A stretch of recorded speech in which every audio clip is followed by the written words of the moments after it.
Hello! Hello, hello! It is Thursday! It's Thursday. This week has been really insane, honestly. Hello, Johnny. Hello, Antonia. Hello, hello. Welcome in. Hope you're all having a wonderful, wonderful day. It is Thursday. Didn't stream yesterday because, frankly, I was just like, go, go, go. All, yeah, sure, why not? I was go, go, go, like, literally from, like, 7 a.m. to like, maybe 1 p.m., maybe? I don't know. It's just, like, go, go, go for a while. Let's go Chilly Waters, because, it is very hot where I am today. And I would like to think about something not so scorching hot. All minigames, bonuses on. It's not Mario Party without bonuses, and let's rock and roll. So yeah, yesterday was an okay day. It was just like, a lot happened yesterday. And also, when I got back from the doctor's, it was 11:30, which is normally the time I start setting up, which is totally great. But I hadn't eaten lunch yet, and I usually like to eat before I stream. So there was like no time to do anything, so I'm like, probably just not. But I did tell you guys beforehand that there may or may not be a stream for Wednesday, so I did warn you guys. So there is that. Overall, the doctor's appointment went pretty good for Riley. She grew a whole whopping 4 inches since a year ago. Since our last doctor's appointment, which is pretty crazy. She's grown a lot. And overall, she is pretty healthy. So, yeah. Hello, Fernando. Hello, hello. Welcome in. Hope you're having a good day. Time. So it's been wild lately. Yeah, absolutely. I totally understand that. Animation school and delivery job. Domestic demand. You got this. Totally. 100%. You got this. I believe in you. And I totally understand life being busy, because sometimes life just kind of comes at you hard, and you're like, oh my god, it's the end of March already. Like, for real, April is next week, which is insane. Like, where the heck... where the heck is time gone? Where has it been? It has been nowhere in existence. Okay, that works. But yes, you got this. You totally got this. I'll take a drink real quick. I wish it was... We need the moisture. Real bad.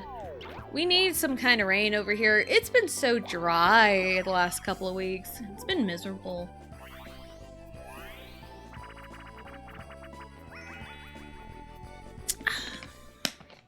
We need the rain. I bless the rain down in Africa.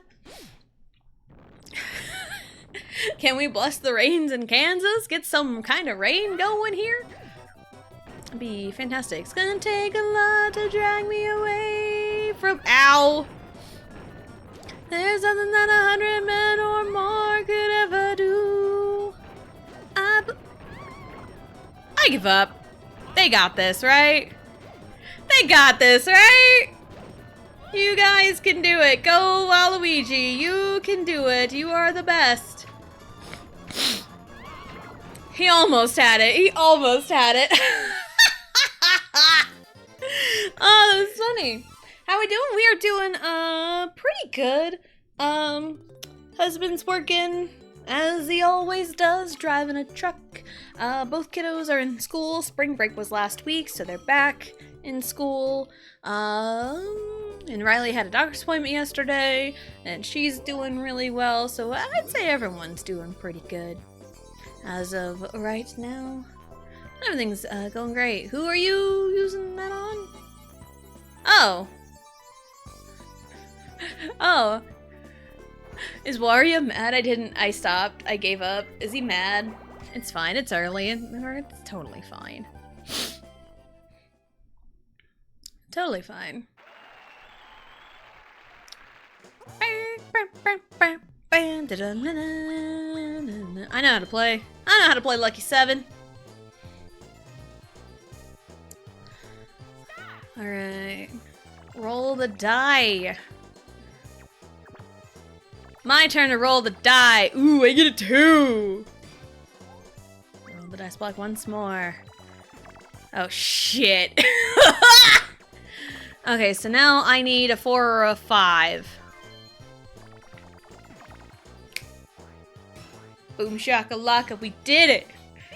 Give me my 26 coins! Let's do it. Couple turns to come. I mean, we just got started. We literally just got started, so we're good. It's not like Tuesday. Tuesday was bad. Luigi ain't here today, and that's by design.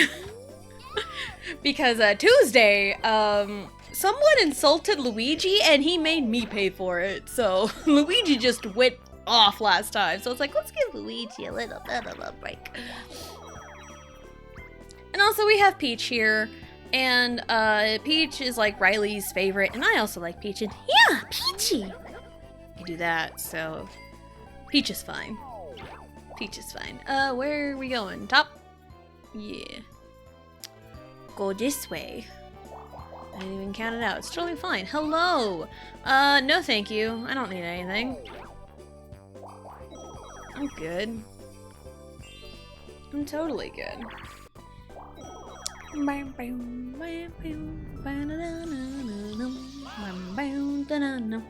Yeah, it's like supposed to be super hot today. It was really hot yesterday, like up in the 90s.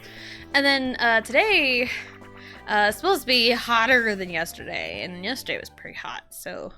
And even just like standing out waiting for the preschool doors to open. Oh, it was like scorching. And it's like, why is it summertime? It's barely spring. Like, I know baseball starts today. I don't count Netflix last night because I've heard it was real bad. I heard the broadcast was real bad. What even happened to me? You know, it's fine. It's fine. It's still early. But yeah, I heard the Netflix broadcast of opening night, quote unquote, was pretty bad for baseball. Also, putting it on Netflix is a choice. I mean, it's pretty cool. I get what they're trying to do. But, if you want to bring in newer fans, don't alienate your already existing fans. And that's a problem a lot of, like, companies like this do. Because, like, WWE is doing that right now. Baseball is starting to do that because it's like, man, I just want to watch baseball on the TV.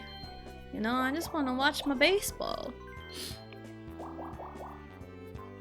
I go to the beach this weekend? Nice. I live nowhere near a beach. I wish I could. Wish I can go to the beach. Let's go get away. But yeah, the real opening day for MLB is today. So, am excited. Baseball season is here, and I love hearing about baseball. I'm a baseball person. Baseball's my favorite sport. I played softball pretty much all my life. I come from a baseball family. Like, legit, my parents met on a co-ed softball team back in the 70s. My mom played in the outfield. My dad played shortstop. Dad bent over to pick up a ground ball, and the rest was history, pretty much. So I like to think I exist because of baseball pants. Which is a pretty good reason to exist, honestly. Have you seen how caked up these ball players are? Like, there's this, like, one viral clip that you will see, like, all the time of a guy getting hit by a pitch, and it just, like, hits off his butt. And, like, his butt, like, just freaking jiggles. Like, it's so funny. Oh, no! Maybe putting Waluigi in here was a mistake. He cheats. You are not the best, Waluigi. It's fine. So, yeah. And also, me and all my siblings have played baseball for a while. I think my sister umpires for high school softball. My oldest brother umpired a lot years ago. My other brother did get drafted one time, but a lot of life things happened and he didn't go with it, which is, you know, kind of a big what if, but I don't want to get into that. But he also coached high school baseball for a few years, and did pretty well. And then, yeah, and I've got my kids playing, so yeah, hello. I'm a standard item. That works. Alright. Hello, Blue! Hello, hello, welcome in. Hope you're having a good day. You're here, showered, clean hair, now let's go. I have also been showered, and I also have clean hair. Yay, we're twinsies, because we both showered and have clean hair. Although, there's still parts of my hair that are not all the way dry yet. Yeah, because my hair takes forever to dry. And, like, I got out of the shower at, like, 10:15 this morning, and my hair is still a little bit wet. Look at us, two clean hair girls. Absolutely. Look at us. Alright, we're over here. Ooh, where are we going? Whee! Bloop. We got this. By me saying we got this, we totally don't got this, though. Because that's just how it goes every time! Yep, there it goes. It's fine. I'm gonna hit by the fish. Yep, that's how that works. It's fine. We're just gonna ascend and not come back down to the ground. I don't think I think I've only really, like, won one minigame. No, I don't think I have won a minigame yet. I don't think I have won a minigame yet. That's kind of funny. I mean, we're only 5 turns in, and I don't think I've won a minigame yet. Where are we going? Ooh. Bam, bam, bam, bam, do, do, do, do. I'm gonna have to press A in a second. I know I am. The hell, laptop?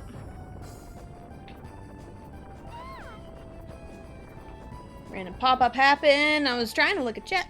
Alright, spin hair. I feel like getting myself a haircut on account of getting a haircut is expensive. I said, no offense, but I don't trust anyone but myself to cut my hair. No, I totally understand trusting other people to cut your hair. I totally understand. Like, the last couple times I have had some semblance of a haircut, I have been the one to cut my own hair. But I haven't, like, chopped it. It's just, like, kind of trimming in and giving myself layers. Kind of reshaping my layers. And I do it the way I like it, but I totally understand it. Because, like, I've got naturally curly hair.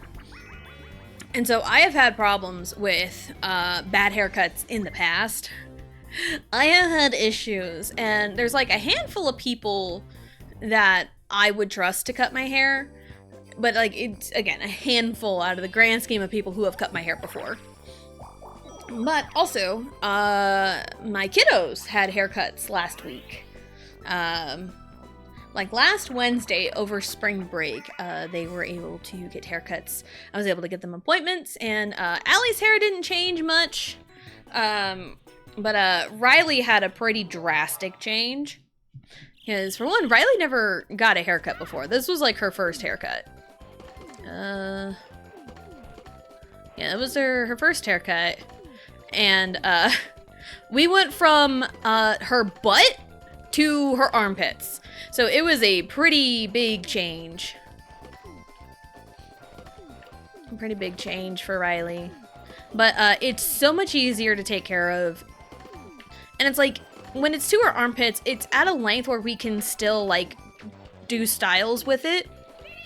We can still style it, but, like, it's so much shorter, it's easier to comb through. Even Allie's hair, like, she wanted it to keep it long, but, like, we cut off, like, 6 inches off of her hair, and it's still long, but you can tell, because it's a lot easier to brush, it's a lot easier to manage. So both girls definitely needed haircuts. And also with Riley's hair, she gets it into everything. Like every day at school, there's always like something in her hair. It's like, really, kid? So we cut it short. Because I mean, I also asked Riley first and foremost, like, do you want to keep your hair long or cut it short? And she said short. So it's like, all right. So I gave the kiddos what they wanted. Yes, please. Give me the star. Hello, DA. Hello, hello. Welcome in. Hope you're having a good day. I have zero regrets cutting my hair. It's so much easier to manage at this length. I want it shorter, to be honest. I mean, hey, you can always go cut it shorter. But, you know, after having, like, long hair for a while, because there's times where I've, like, neglected cutting my hair, and for the reason of, like, it's hard to find someone that I trust to cut my hair. So... but I have had my hair kind of, I think the shortest I've had my hair was it was like resting completely dry, like right above my shoulders. I think that is the shortest I have had my hair. And that was, back in college. Cause I think I had cut my hair, in June, right before college. And hadn't had it cut, and it was, well, I always had like shorter hair. I always liked it kind of at shoulder length when I was in high school. So anything past that, it was like long and hard to take care of for me. And then I was like, I need a haircut, but I was like really nervous, and I hated making phone calls. Like, it was really bad. I had like really bad anxiety. So my therapist was like, I'm gonna call the salon and you're the one that's gonna book the appointment. And she was like, you know, this gal that cuts my hair, she's really good. I recommend her. Here's where you go, you know? And yeah, like that day was like, I, you know, cut my hair short and everything was good. So I still hate making phone calls, but it's like, I think it really just depends on what I'm making the phone call for. Like, calling the school to tell them, hey, Allie's gonna walk home today, not a big deal, right? But like, calling to make an appointment for literally anything is like, it's like, ah. So, yeah, but now, where's my hair at? My hair is, like, right at the end of my rib cage. Not quite to like waist length, but almost there right now. But I also kind of trimmed it a few months ago, I think was the last time I did that. So yeah, when I first had it cut, it was just barely touching my shoulders, but now it's like comfortably sitting on my shoulders, and I want it off the shoulder entirely. I mean, if you think you can rock it, and I think you can, you know. Because, like, Riley has been really enjoying, oh, shit, I should have went down. Fart. It's fine, I can fix this. I can fix this. Doing great. I'm also doing, pretty good. Give me this, please.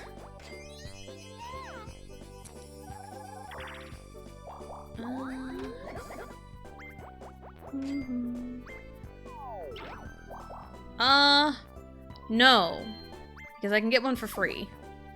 Go right to left, please. Thank you. I appreciate you, game. How's pasta? Pasta's actually pretty good right now. Alright.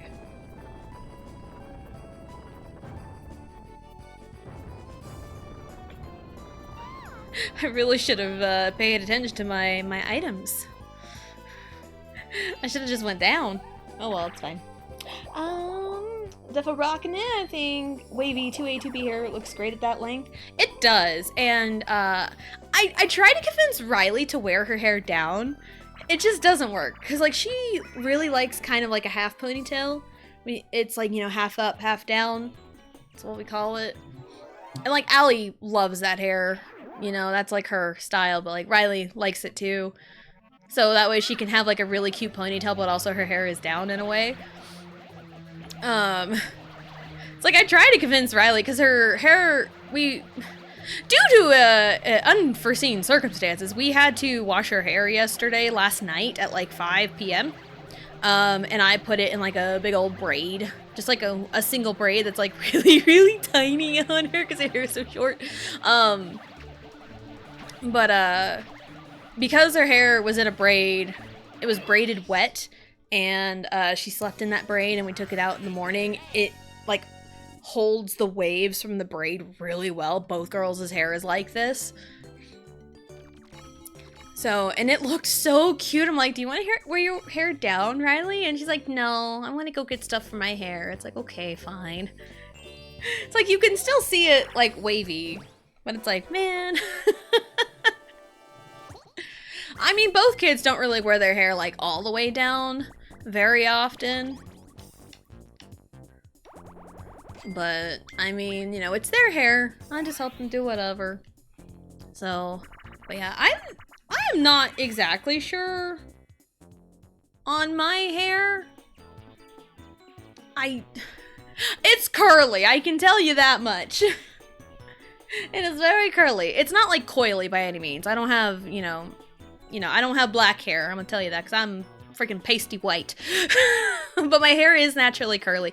I think it's in the realm of like the 3. I think that's kind of where my hair is. Ganos loves that hair. He does that on himself all the time. Yeah.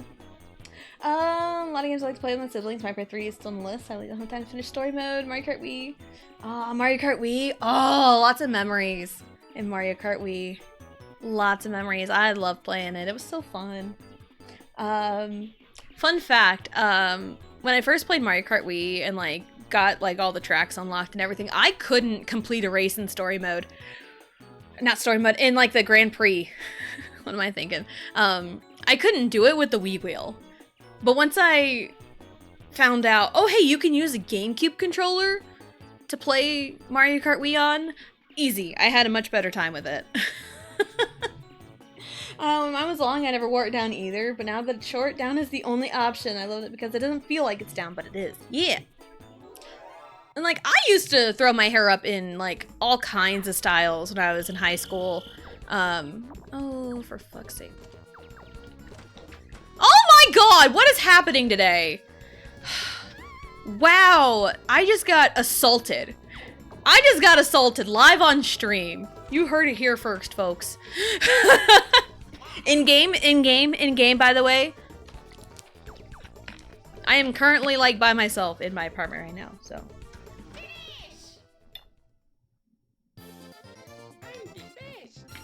Anyway.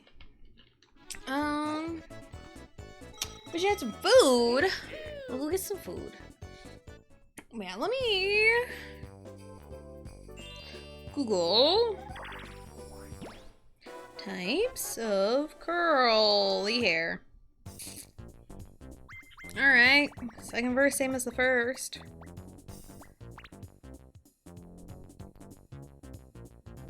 I think my hair, just kind of looking at this, and it's like, I know the curly hair police exist. Like, I can see someone with like my exact hair on TikTok, and they will say, your hair's wavy, not curly. And it's like, bitch, what do you mean these spiral curls that are in their hair is not curly? Like, what do you mean? It's crazy. But looking, I'd say there are pieces of my hair that look, just looking at like this particular image I see on a Google image search, there are parts of my hair that kind of look like 2C, but I think for the most part 3A or 3B is like most of my hair. Let me look at like other examples just to double check. Yeah. I'd say like it's a range from 2C to like 3B. So, and like, again, there's like all kinds of curly hair. All kinds of it.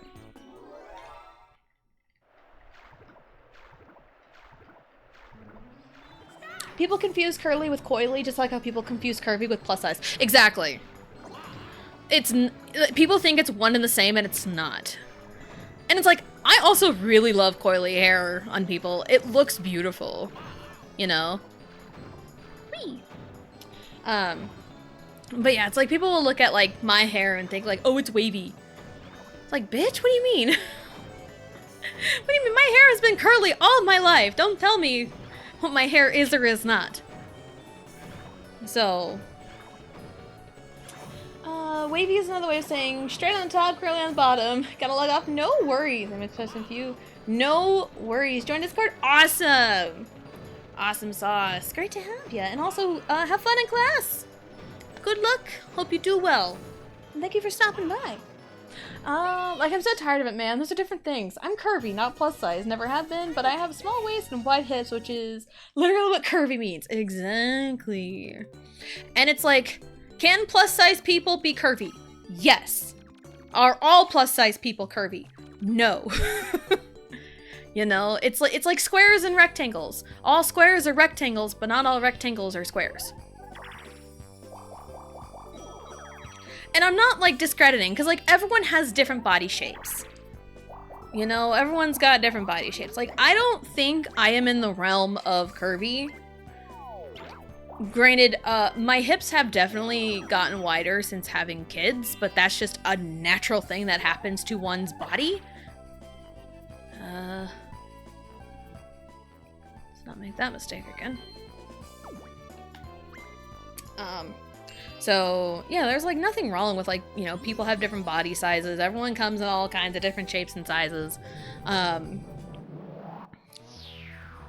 You know, so it's like, I don't think I'm curvy. And, like, there's, again, like, different body shapes that people think they classify as one or the other. And it's, like, really just, like, based off measurements. But also, like, my silhouette, you know, like, just, like, front-facing silhouette looks like it should be, like, one way. But, like, according to my measurements, because, again, I do have a little bit of a belly, you know, not gonna, like, completely skirt around that. So sometimes I feel like my measurements get a little skewed in terms of whatever. Because, like, according to, like, my measurements, like, I'm a rectangle. But it's like, if you look at me from straight on, my waist is fairly defined. You can tell where my waist is. And like other rectangle-shaped bodies, you know, you don't really know where the waist is in terms of the silhouette. So it's like, I'm not sure, man. I'm not sure. I just know I got big shoulders. My hips are kind of wider, I guess. I don't know. But like, I don't know. So, but yeah, that's, yeah, like, yeah, again, it's one of those, like, curvy people can be plus size, but, like, not all plus size people are curvy. So that is kind of where, it gets a little skewed. I've also seen, and, like, my thing with, like, the, quote-unquote, like, body positivity movement, like, you know, I love the message they're going for, you know, but sometimes it's like, take care of yourself, please. You know? And it's like, I am all for seeing people be comfortable in their own skin, you know? I also like seeing, you know, effort to be comfortable in who you are, not be like, let yourself go and be like, I love myself. No, you don't. No, you don't. If you really did, you'd put in effort. And, you know, and I understand people's situations are wildly different, and people could gain a bunch of weight for a myriad of different reasons. So, but also it's like, you know, if someone gained weight from, like, medication or something, and they have tried literally everything to try and drop that weight, and they just can't, as long as they are taking care of themselves, like, they feel good, you know, if you feel good, you look good, you know, the confidence, if they can find things they're comfortable in and are, you know, like, healthy, you know, then, you know, that's all that really matters, you know? So, I'm sure there's some, dude bro people that would just call me fat. That's like, I know I'm not, so I'm relatively happy in my own skin, so we're good there. Nothing wrong with being plus size, but the clothing is different. Yes, the clothing is different. And like, oh my god, yeah, the freaking star location changed. Thanks, Mario.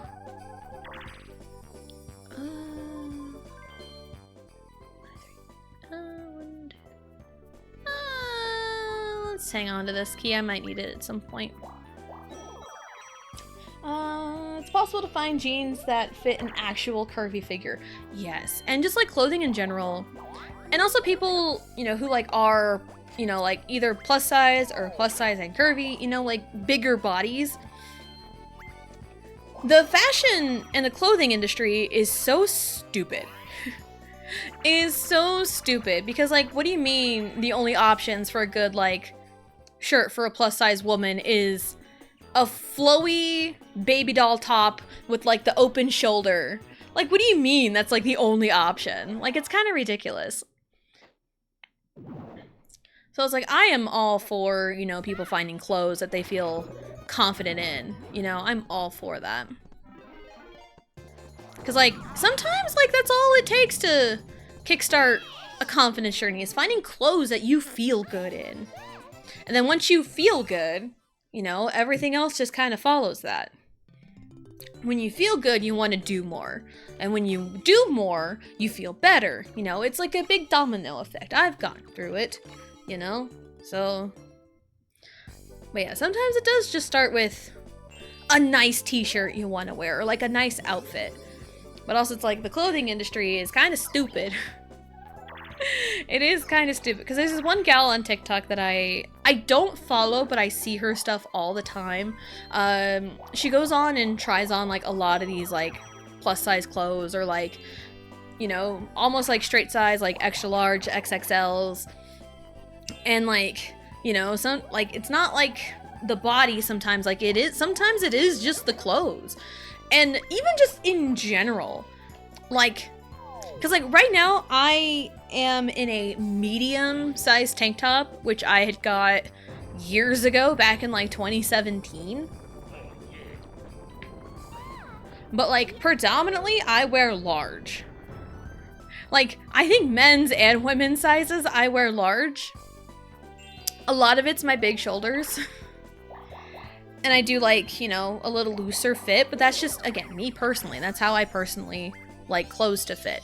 But also, a lot of the time, it's like, if I can find a large shirt in the women's section, I can guarantee you another large of a different brand would not fit me. Like, it's really ridiculous. It is really ridiculous because, like, two shirts of the same size could not fit someone. You know? Also, like, again, like, I'm the green. Okay. For example,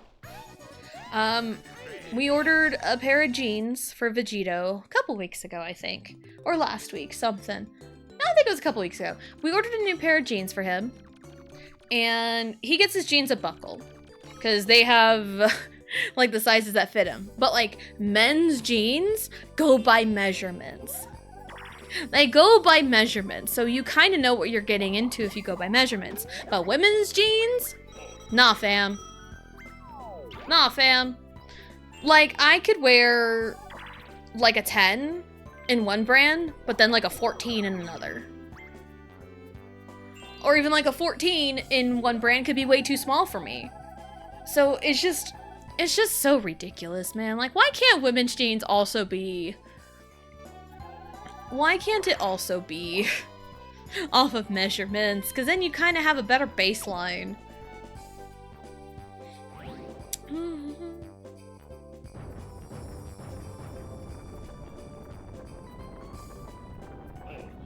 I have fun, don't worry about it. Women's jeans just be making up numbers. They really do. They really do. It is insane. Because I think... I really love my jean shorts that I have. It's black, like black jeans. I think they're 12, 14, like a size large. And like the shorts that I have on now that I bought are a large. Don't I have a tag somewhere? I don't know if I have a tag anywhere, but they're a large, like a, you know, 12, 14 at Walmart. But like, you know, I have worn a size 10 before. Like, I can get a size 10 in one brand, but then a size 12 in another. So it's just bleh. But yeah, my current jean shorts right now are 12, 14s, like a large size for at Walmart. So like, large is a good baseline for me, but again, that don't mean nothing. And even like, this is why it's important to try stuff on. Like the shorts that I had on, I didn't try them on when I bought them. I just went off vibes. Don't do this. If you're unsure, if you are unsure if something's going to fit or not, go try it on. That's why they have fitting rooms. So I just kind of eyeballed it because like sometimes like looking at a large on a rack looks fucking huge. Like it looks absolutely huge. I'm like, is this really gonna fit me? But then like try it on, it's like, oh, it fits perfectly. And then we're kosher. So yeah, it's one of those, always try stuff on. Make sure stuff fits. And again, it's also with the psychology of women's clothing and how the fashion industry is, just with like body image stuff with women nowadays. We've circled back around to 2000 skinny and I hate it. Now it's like extra small or bust. Dang it. Yeah, you're either an extra small or bust. Like you're not, like the thing is like, oh, you're not attractive if you're not an extra small. And it's like, that's stupid. But also, again, I really do think that the beauty standard for women is just rooted in pedophilia. Anyway, because they're trying to make women look like children and it's not happening. Not happening. Sorry. Anywho, we're venturing into dark territories. I don't want to get there. Anywho, but yeah, it's like you're either like extra small or bust, and it's like that's not healthy. That is not healthy in any way. So it's like some people can get really focused on the size of the clothing and not bother to like try it on to see how it feels. Like, yeah, I'm in large size clothing. So what? So what? You know? It fits good. I feel good in it. That's all that should matter. Because again, I grew up... ew. Yes, please. Yeah, I grew up in an environment where, like, the size of your body 100% mattered and it was commented on a lot of the time. So, it really is, like, a big breakthrough moment for me to be like, you know what? Fuck the size of my clothes.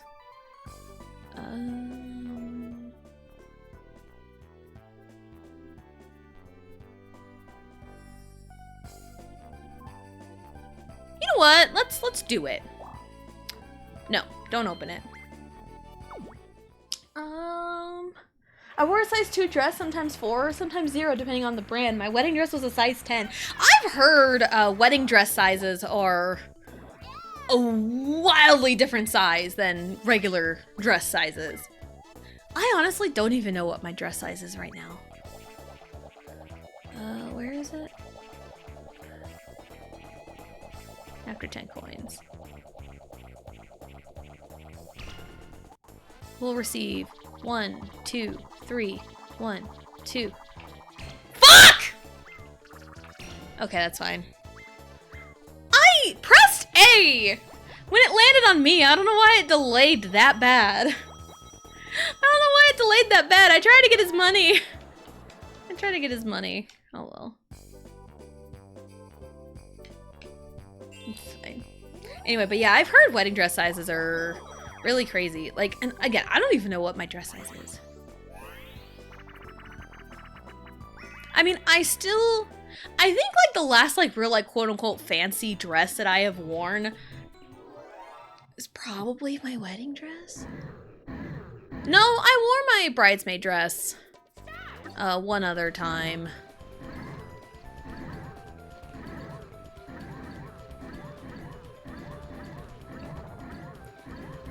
I think yeah, I remember because, for my sister's wedding, I was the, maid of honor.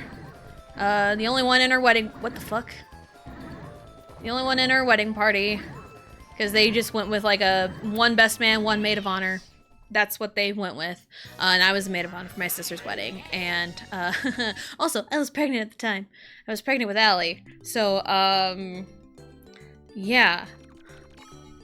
Had to make sure to leave a bit of room in the dress for the bump to grow when we got it. Because they got married in April, and I want to say we got the dresses in February?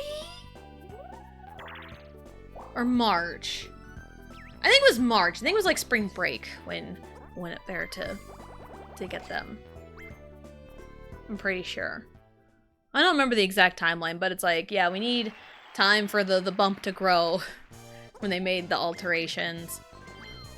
But also, I was definitely a lot thinner. I think for the most part, my torso size hasn't changed at all. Like, my bra size, sure, in terms of cup size, it has changed, but like, band size, I think it's always been 36. So. Oh my god, Tessa Jane lore. You have my measurements now, kind of. You know my band size! Crazy.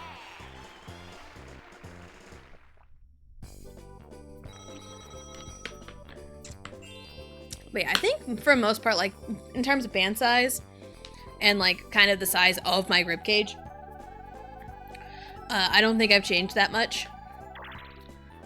So, I think most of my dresses that I wore when I was in high school and younger, I could probably fit in a torso. It's the rest of it that I don't know would fit or not.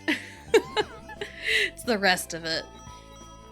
I mean, I can get up to go look at my stuff right now. I know, the scandal. How scandalous. You know my band size is 36. Don't really know much of anything else. You know I wear large clothing and my band size on my bra is 36. You know too much. They know too much. Hello, Roxas. Hello, hello. Welcome in. Hope you're having a good day. 5 mechanical pencils for art projects? Nice. Nice. Love it. Love art projects. I might do some art later today. I'm not sure. Because I know last week I was working on some art. I know I posted one in the Discord. And I was working on some more art since then. I think Monday? Yeah, Monday I worked on some more art while keeping an eye on Blue's chat for Xenoblade. For the Xenoblade Chronicles. Yeah, and Vegeta was home most of the day yesterday too. He got home pretty much what his orders were. Yesterday was go unload at this specific place and go home. Well, they gave him the option of doing this or going home, and if he's given the option to go home, he'll take it. So he came home, but him and his dad worked on something on his truck afterward, and he didn't get home till like 1:30. So, but he was home most of the day yesterday, and did a lot of side questing in Xenoblade. Because I know I've mentioned Blue is doing a big ol' mega marathon for Xenoblade Chronicles, doing the whole series. 1, 2, and 3, and the DLCs. And seeing her play Xenoblade 1 made him actually want to buckle down and replay Xenoblade 1, because it's been a while since he actually sat down to replay it.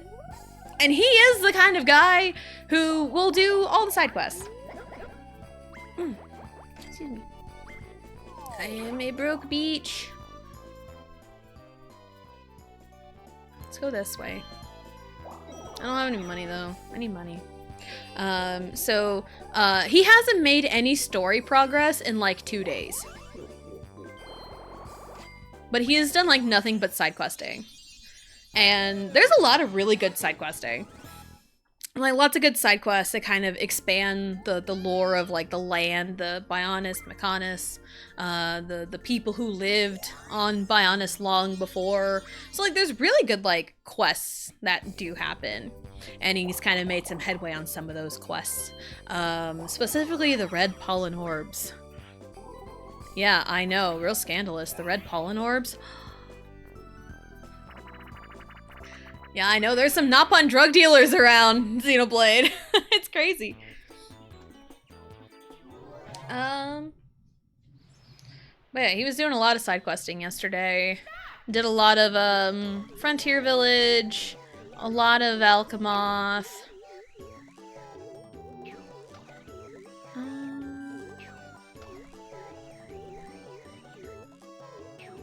I think that was mostly it, because a lot of Alchemoth quests do take you to Aerith Sea.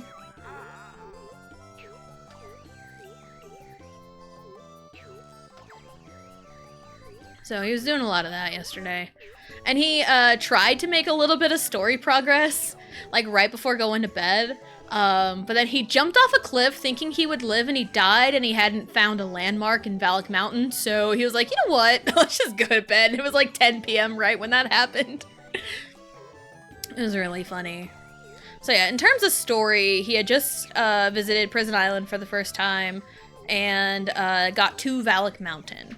That's like where he is in terms of story, but he has played a lot of the game because side questing. Ooh.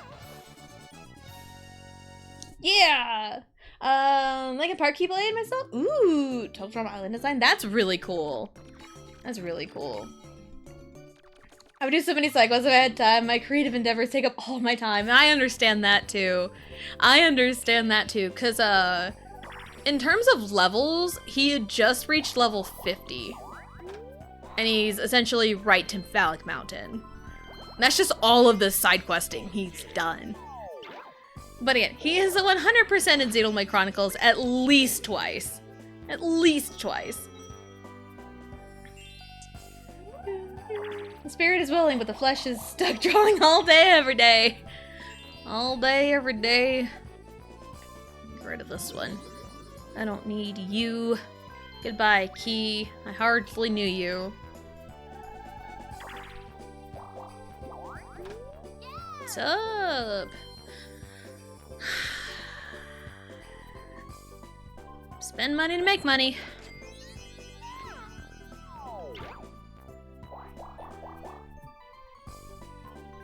Let's rock and roll. Let's do this. Hello, Johnny! Did I say hello to you? Did you pop in earlier? You did! You did! Hello, how are you doing? How are you doing, Johnny? Hopefully you're feeling better from your flu. Hopefully you're a lot better. I was confused when I first learned about mechanical pencils. I was like, what, they need an oil change now? Mechanical pencils and oil change. They don't need oil change, they need lead changes. I love that though. The streak! The streak! The 30 stream streak! The Undertaker streak that should have never been broken! I'm in that camp. The streak should not have been broken. Come on, dude. Water! Water! The source of all life! Ah! Come here. Whee! Parapmelia. Water, the source of all life. I'm trying to remember what all I was rocking on my Xenoblade build. I know I had Summon Bolt, Summon Aqua. I think I had Summon Flare. I know I had Summon Earth towards the end, I think. Because Summon Earth is really cracked if you know what you're doing. It is really cracked. Because just in Xenoblade in general, like, don't underestimate the power of DPS. Damage per second. Don't underestimate it, it's good.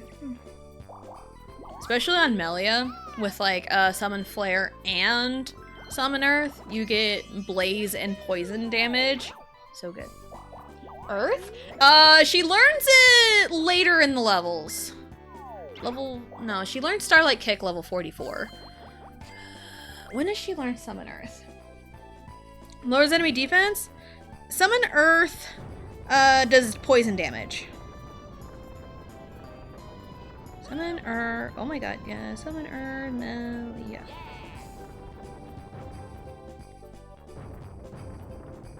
Oopsie! I wasn't paying attention. 47. Melia learned Summon Earth at level 47. Physical damage reduction, 15%, and then when discharged, it does poison damage. There you go. Reduces physical damage, yeah. Yep, Summon Earth reduces physical damage, and when you discharge it, it does poison damage. It's good. It's good. Whee. And then you can get the chill with Ricky's Freezinate. Love Hero Pon Ricky. He is the best. He is the bestest. But also, like, Ricky is just whatever you want him to be. Oh god, where are we going? Okay, never mind, never mind. Crisis averted. Yeah, Ricky is just like, if you want him to be physical attacker, he's got good physical arts. If you want him to be an ether cannon, kind of, not an actual ether cannon, but you know what I mean? Then he's got good ether arts. So, it's just, you know, however you want it. And like, it seems to me, seeing people in Blues chat and just kind of out and about in the internet space, a lot of people rock the party Shulk Ricky Dunban. I didn't realize that was such a popular combination, but their arts play off of each other so well that it is a pretty good combo. You know something about physical? Yeah, because Summon Bolt increases ether defense. Summon Bolt is like Melia's bread and butter, honestly. And plus you get the level 10 art book in the tomb. She's got Summon Flare, which increases physical damage for your party, and does blaze damage. Summon Wind increases agility. Summon Ice, I think it lowered something about ether defense. Or no, Summon Bolt is ether up. Yeah, Summon Bolt is ether up. Summon Flare is physical strength up. Summon Wind is agility up.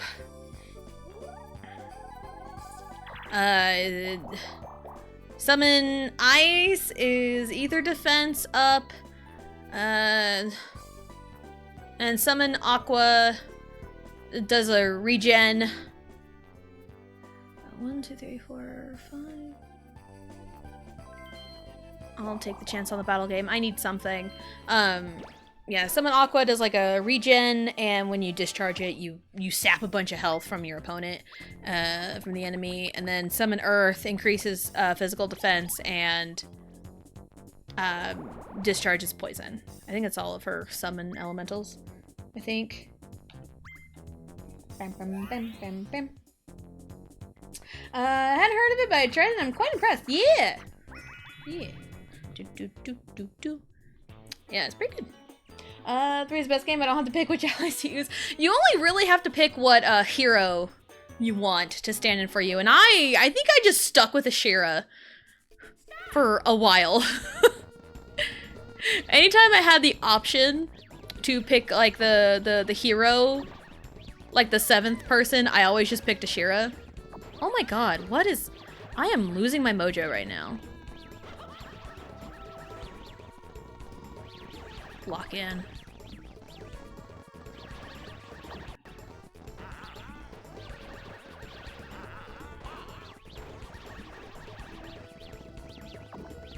Nice. Anyway, but yeah, I think in Xenoblade 3 when I played it, I just always used Ashira because her chain attack ability is really, really good. And so, yeah. Yeah.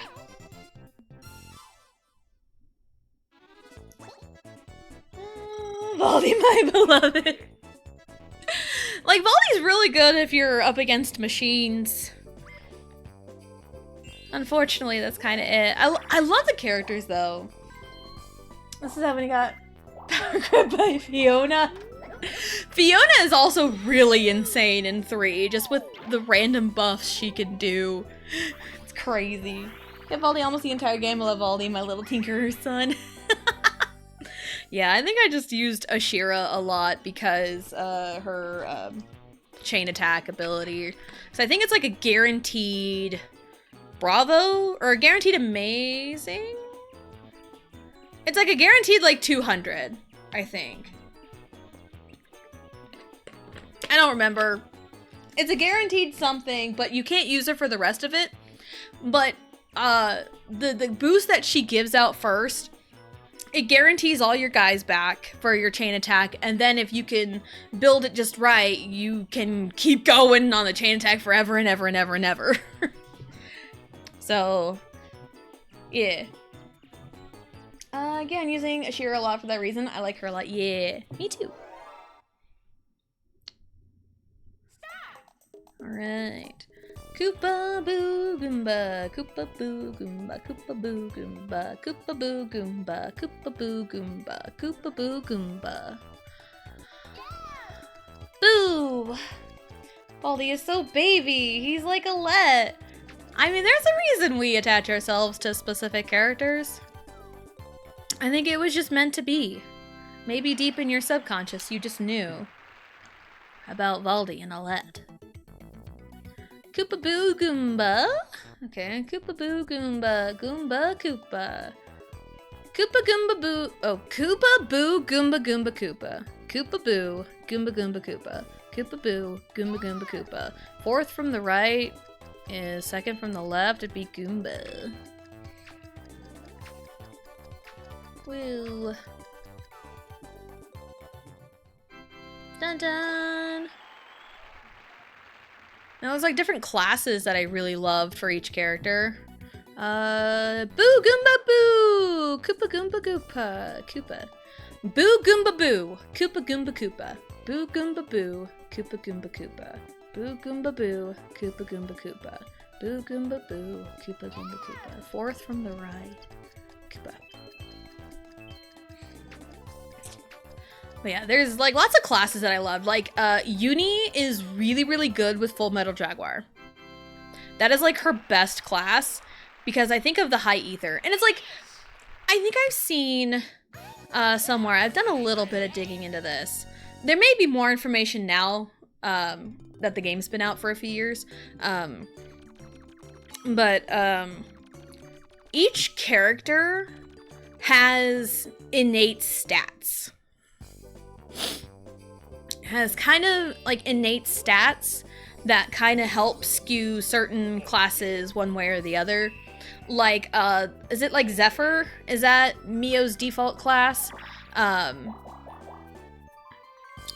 So Mio with the Zephyr has way more agility than Taion with Zephyr. Does that make sense?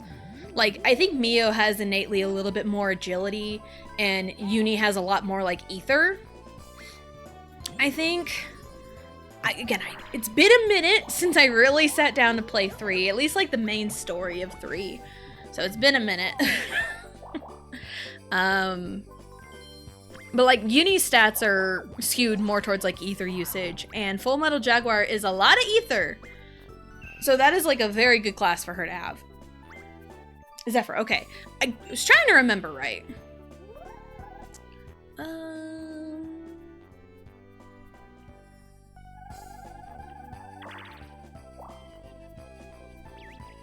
Dang it. I have a plan. Maybe. But yeah, I know each character has like different classes. I honestly don't really remember what I ended with. I know I kept Uni on Full Metal Jaguar, honestly.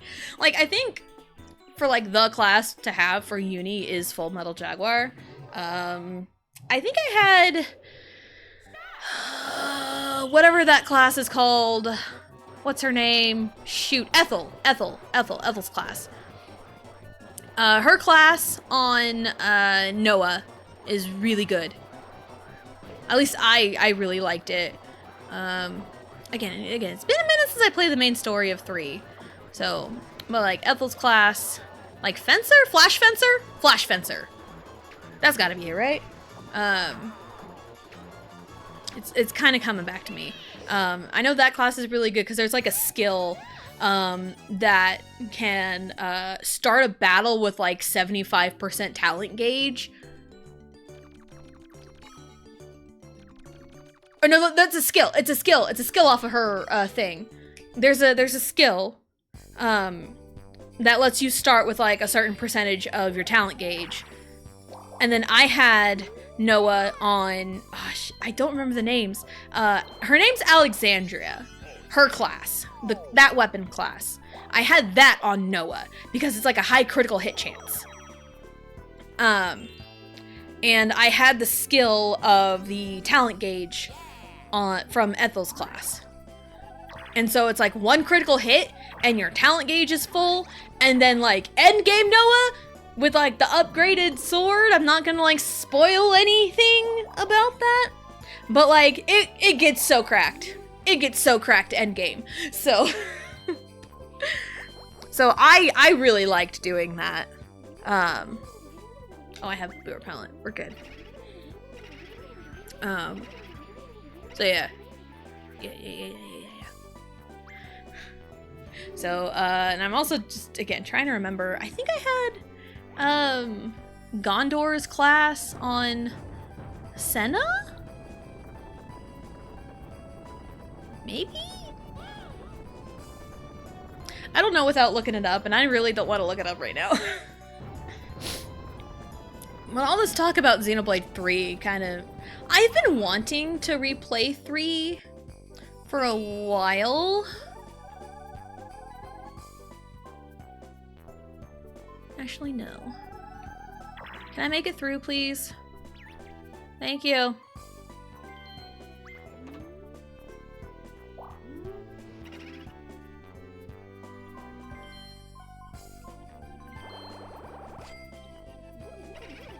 Anyway, yeah, all this talk about 3. I've been wanting to replay 3 for a while. I've been wanting to. Because it's like, I've only seen full playthroughs of 3 twice. I've only ever seen it twice. I watched my husband play it whenever the game first came out, and then I played it on stream. And that's it! That's all I know. So, so it would be really nice to play through 3 again and like pick up more subtle details, because that's the beauty of Xenoblade, is you pick up so much more on repeat playthroughs. It's crazy. The girl with the gall. Love Senna. She's my favorite. I'm the girl with the gall. Senna and Lanz. Oh man, they're great. I love them. And I do remember when I played it, I think when I played it or when I was talking about it or something, somebody said that they shipped Lanz and Uni together, and they saw Lanz and Senna more as siblings, and I'm like, whoa there. Lanz and Uni are very sibling coded. Also, if you play the beginning of the game and see them after the battle relaxing in the colony, they're in the freaking bath together. Like, dude. And I know the whole thing is like, you know, they're just children of war, essentially. They don't know about like any like big relationship stuff, but it's like, dude, what do you mean they've seen each other naked and haven't like had any romantic feelings? Like, dude, that's like a big sibling tell. Yeah, and also the way they tease each other, like that is so sibling coded. It's like, I like them as a pair. I like them as a duo. I don't like them as a romantic ship. That's Lanz and Senna, because they have that bond that like I can relate to in a way. It's like, you know, the feeling of you're not good enough, or you only feel like you're a one note character when there's so much more to you, and they bonded over that. Lanz and Senna bonded over that because they're like, oh, we're just the big meatheads. But it's like, there's more to them than that, and they found commonplace, you know, they work out together. So it's like they find things to bond over, and it's like, you know what? Yeah. And also, Lance is really tall and Senna's really short. So take with that information what you will. All right, let's do this minigame and catch up on chat. I'm really bad at this.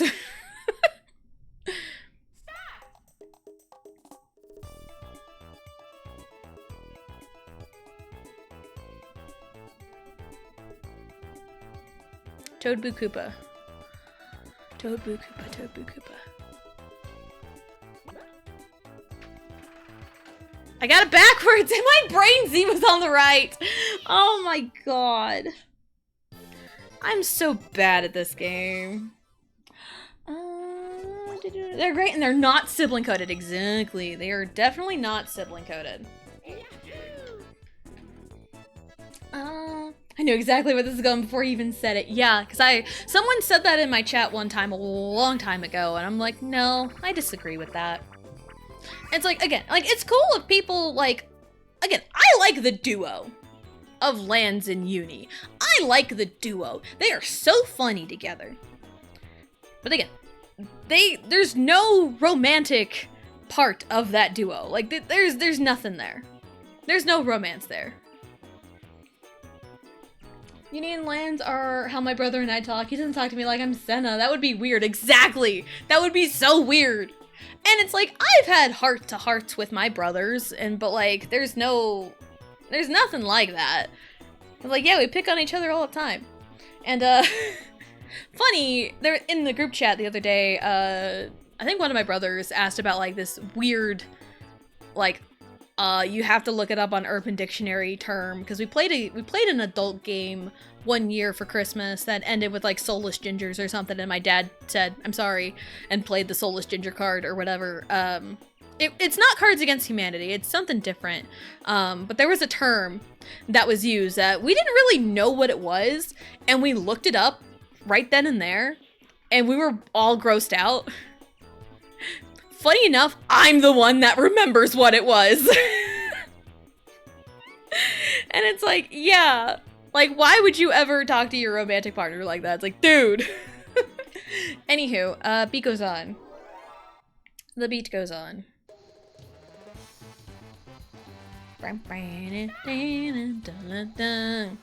B, A, B, Z. B, A, B, Z.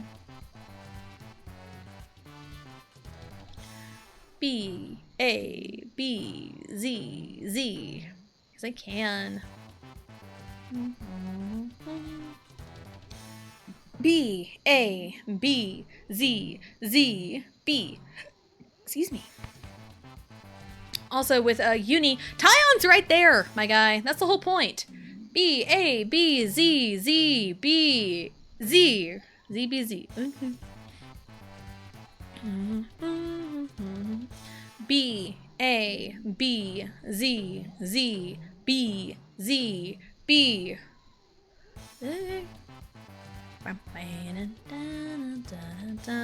B, A, B, Z, Z, B, Z, B, B.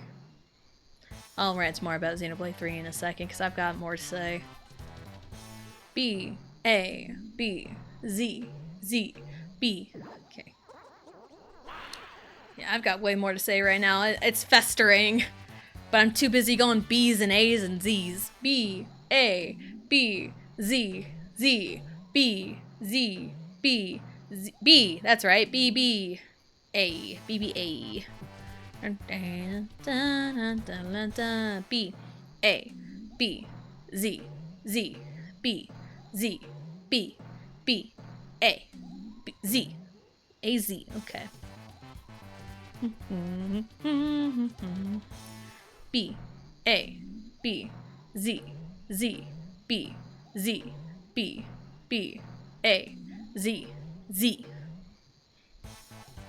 Dun dun dun dun dun dun dun. B, A, B, Z, Z, B. I went 3 in a row on Z's.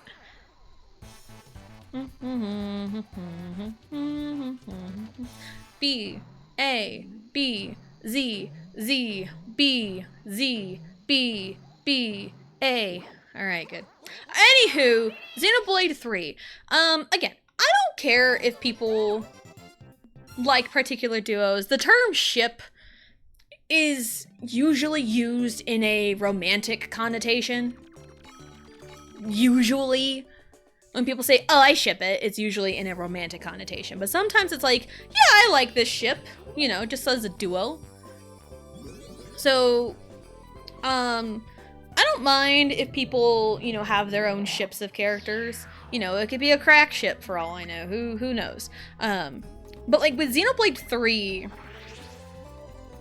like there's a bunch of ships out there. I like the different duos. You know, the different duos and different personalities, you know, interacting with one another. But also, the whole point of Xenoblade 3 is to find common ground with someone and to experience humanity, in a way. I mean, I know Noah and Mio is a big focal point of the story, but you have the other characters too. You have Uni, you have Taion, you have Blanz, and you have Senna. You have all of them too. They all find equal footing with one another, even though they were told all their lives that the other was the enemy. And they're like, why are we fighting? So, and they try to find that middle ground, and you know, romance happens! Get this, even Riku and Manana. I'm gonna tell you, the ending of the game, seeing those two, Riku and Manana, had me bawling. I was straight bawling when I saw Riku and Manana in the ending. Those two were so cute! Where are we going? So, yeah, again, like, I like the different duos. I like the friendship between Mio and Senna. I like the rapport between Uni and Lanz. They are very funny together. But like, in terms of romantic ships, it's literally right in front of you. It is literally right in front of you for romantic ships. Like, it could not be spelt out any clearer. Hello, Jack. Hello. Welcome in. Hope you're having a good day. Just ranting about Xenoblade 3. Don't mind me. Waluigi, please. Whee. Guys, what are we doing? Waluigi, what are you doing? Please. Nice. Real, yes. Just, okay. I'm gonna tell you my first time seeing the game when my husband was playing. I cried like a baby. Chapter 5. Cried like a baby at the ending. Those are like the two pinnacle points. The two pinnacles of the story where I'm like, ah! The tears wouldn't stop flowing from my eyeballs. Like, I'm not gonna go into detail because I don't want to spoil it for anything. But, like, I know those who have played Xenoblade 3 have played it to the end. No. It's an if you know type thing. But yeah, Chapter 5 and the ending made me just fucking bawl like a baby. Like, I think the point and goal of the Ouroboros is to fall in love. The three groups were supposed to fall in love with each other, the respective Ouroboros pairs. Yeah.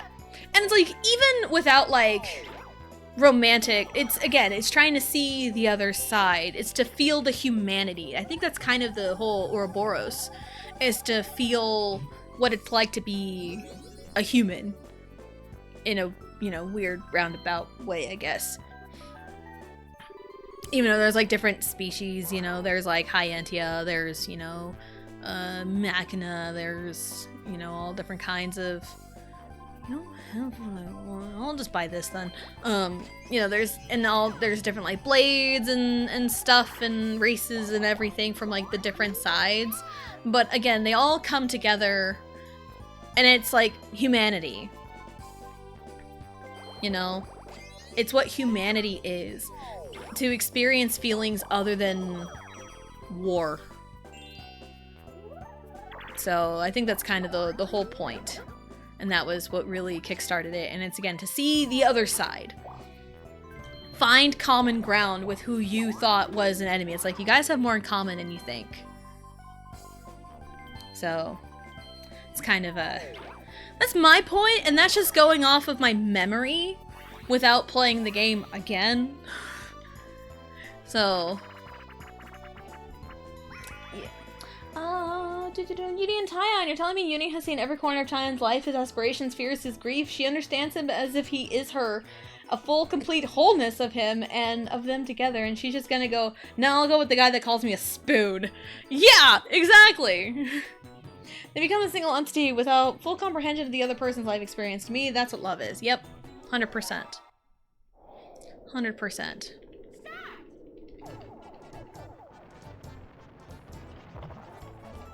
Whee!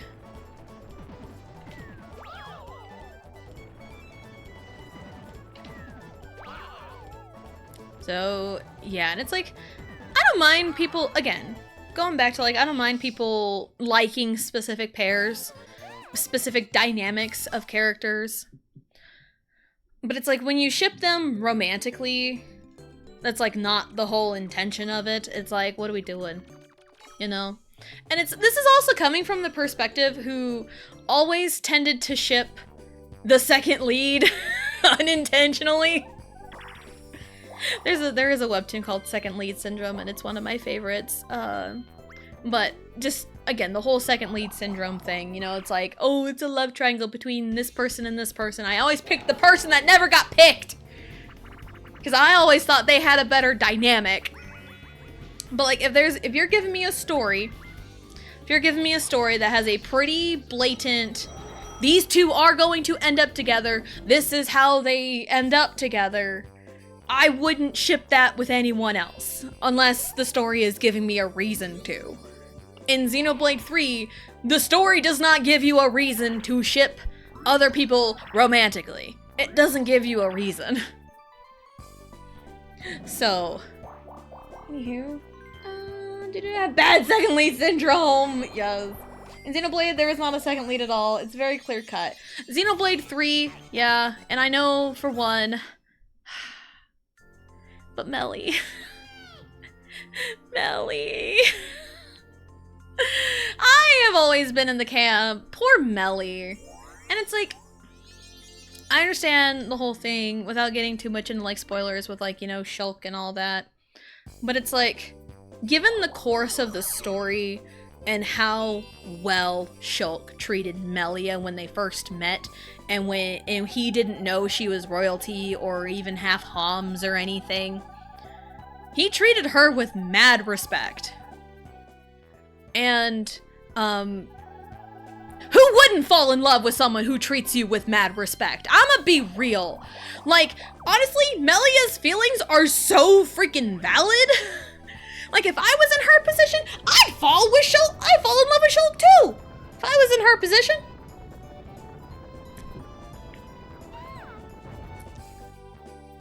I'd 100% fall in love with Shulk if I was in her position. But also, again, the hurt and everything she has been through has been so crazy and insane for her entire story arc. So, yeah, I did ship Melia and Shulk. Because, like, and also they're a good pair. They are. Even, like, romantically or not, they're a good pair. You know, like, Shulk's a good right-hand man to Melia, you know? But also, man, part of me does wish that, you know, they could have done more with it, but it's fine. And I have my own feelings about things, but that would include spoiling Xenoblade 1, and I don't want to do that right now because we are not in the context of the game on stream right now. So I have my own thoughts and feelings, especially when it comes to actual game mechanics too. So that's just, again, I have my own thoughts and feelings about it. But like, the more I rant about the second lead with Shulk and Melia, the more I'm gonna like just lead into the spoilers. And I don't want to do that. Yeah, that's kind of my thought too, Blue. Melia and Shulk could have definitely happened under different circumstances, for sure. But also, it's a real testament to show how strong Melia is. And it's like, she has to be. She has to be strong. And I can relate to that, in a way. It's like, you're told all your life, You know, you're kind of useless, you play second fiddle, essentially. You're kind of an outcast to your peers. And then you find this one thing you connect to, and then it's like just gone in an instant, and you suddenly have to get over all your feelings, and every hardship you've been through happens all at once, and you're just forced to be strong. And it's like, damn.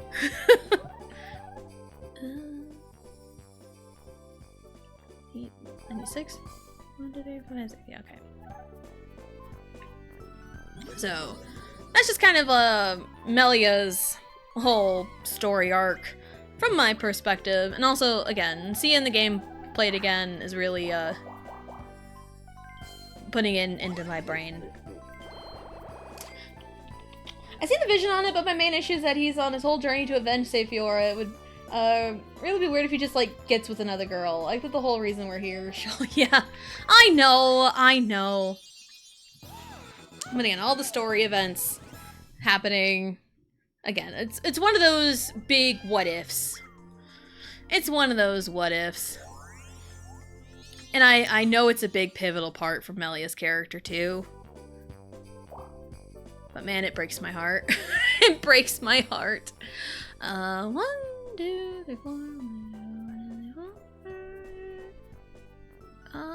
1, 2, 3. I think I'll just bounce off the gate, honestly, and go to the left. Doway. I don't want Game Guy.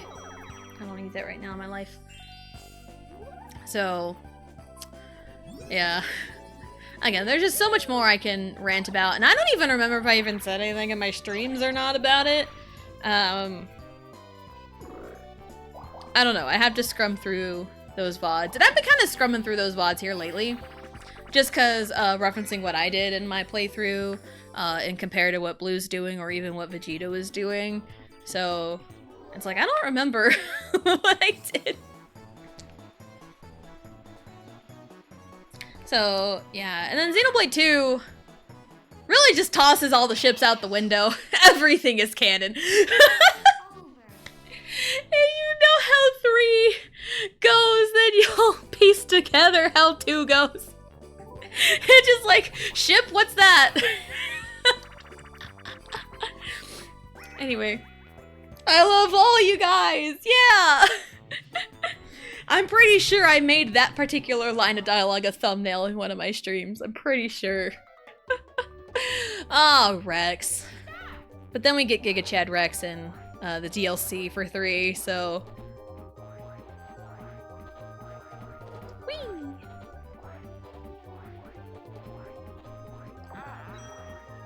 Whee. Anyway.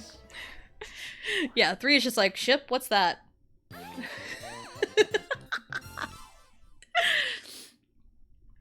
So, I do think my overall opinion with Xenoblades 1, 2, and 3, just kind of overall story, or overall just like the game itself. 1 has the best story.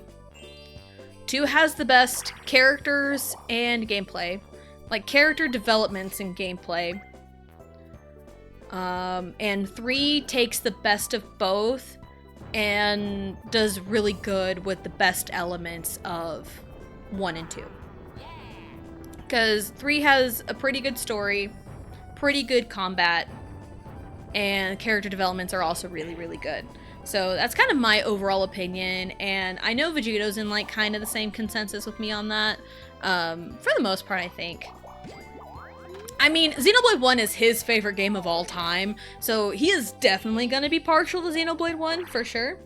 But, like, Xenoblade 1 has the best story, 2 has the best character development and combat, and 3 takes the best of both. So, because in terms of overall combat, I have had a lot of fun with 2. But the story with 2 is... It shouldn't take multiple playthroughs to understand the basic plot. And it took me a couple of times seeing the game to understand the basic plot. And I also know on the back end of Xenoblade 2, they had like different writers for different chapters. They had one team take care of the odd number chapters and a different team take care of the even number chapters. That's why it's such a stark difference between 3 and 4. It's why all the odd number chapters are so good and the even ones are not that great. So I know the writing isn't like super consistent within its own universe. But it's like the basics of the story is pretty good. It's just kind of hard to really sink your teeth into, especially on like a very first playthrough, especially when the tutorials of 2 are bad. Like they are straight up bad and you can't review them at all. That's why you can review them in Torna. What the fuck? Because Torna was a DLC for Xenoblade 2, and they added a little bit of quality of life for some of 2's mechanics. I know the gameplay is a little bit different. It's kind of the same thing, but a little different. But also, you can review tutorials in Torna where you couldn't in the main game, and that was a big point of criticism for 2, is the tutorials are bad. But like, you shouldn't have to learn from a different source how to play the game. The tutorials should be really good, which is also a stark difference from the first game. Because the tutorials in the first game were really, really good. And it's like, the tutorials in the first game are really good, and you can review them at any time. One thing I did wish, and I mentioned this to Vegito, I think yesterday even, that I wish the game gave you the character tutorial right when you get them to the party. Because there are specific tips in the tutorial menu that'll explain how a character plays. And I wish it would just default give that to you right when you get that character in the party. Like when you get Charlotte in the party. I don't even know where I'm going. Like when you get Charlotte in the party. Oh, I should have went. Oh, it's fine. He's right there. Yeah, when you get Charlotte in the party, you have to dig into the tutorial menu to find out how Charlotte plays exactly if you are playing for the first time. I'll take a chance on it.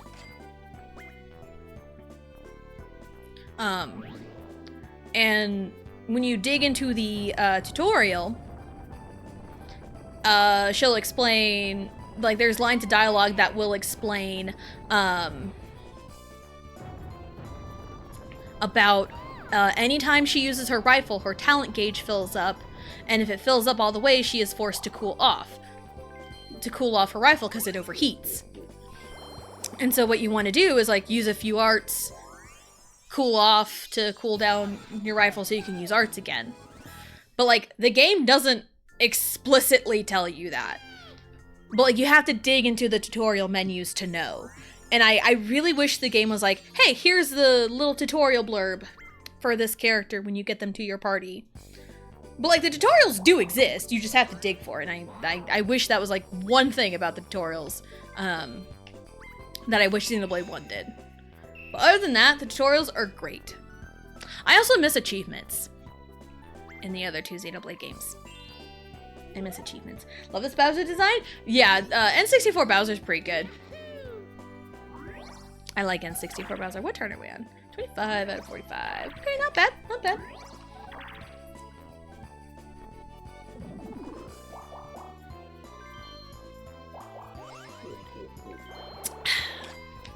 And also with the character tutorials in Xenoblade 1, you get like little lines of dialogue between the party members about certain things, and you get like their comments, and it's a fun way to explain how a character works, but I wish you didn't have to dig for it. I wish you didn't have to dig for it. So, but yeah, the Xenoblade 1's tutorials are really, really good despite that. So, but it doesn't matter if you've played the game before. Like, if you played the game before, it doesn't matter, because you already know how the characters work. But, like, I do wish you didn't have to dig for the tutorials on it. But I know I did read through them, when I played through Xenoblade 1 a couple years ago. So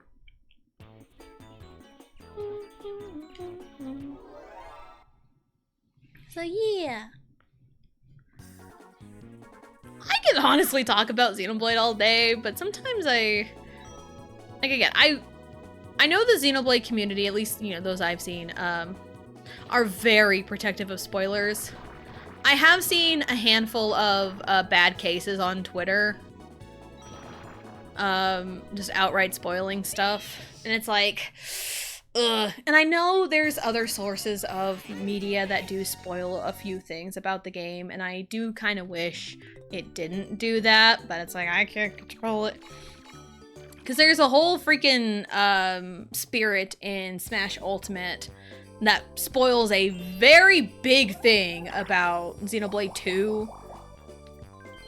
But it's also kind of a weird catch-22 because it's a character that never got a full art until Smash Bros. Which is really insane. And I'm not gonna like say exactly because it's like I don't want to like spoil that. I do encourage people to go play the game. I know if you do a lot of stuff, a lot of side stuff, they are like they can be up to 100+ hours. Where the heck?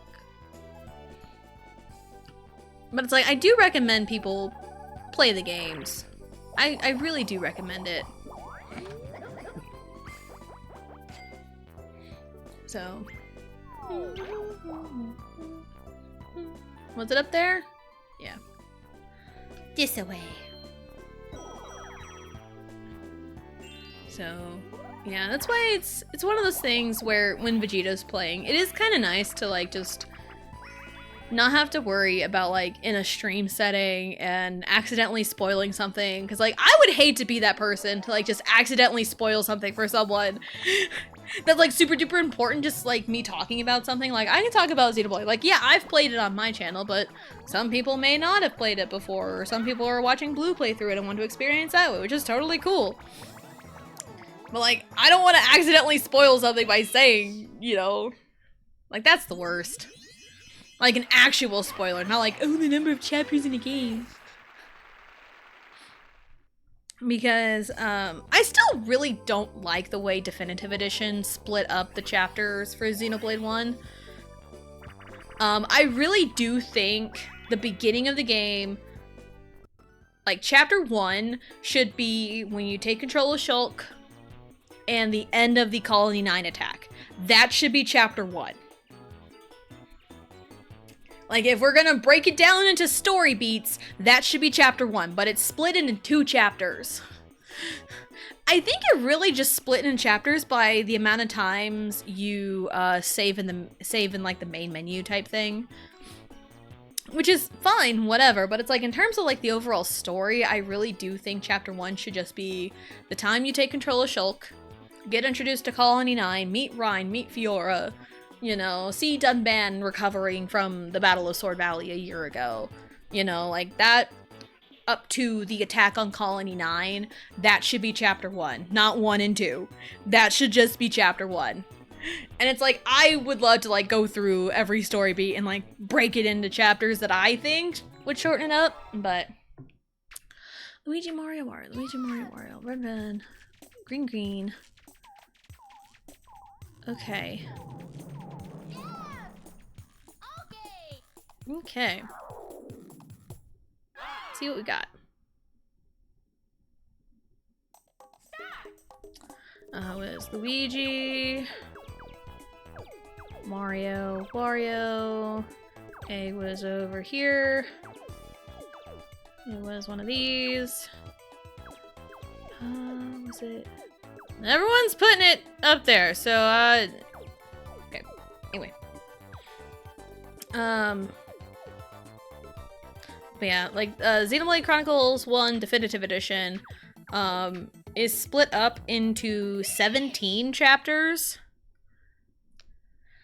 Again, the chapter breaks don't really make any sense to me, because I feel like it should be, you know, like a longer length of chapter, but like I'm not the one who came up with that, so Xenoblade 2 has 10 chapters, and Xenoblade 3 has 7. I'll tell you that much.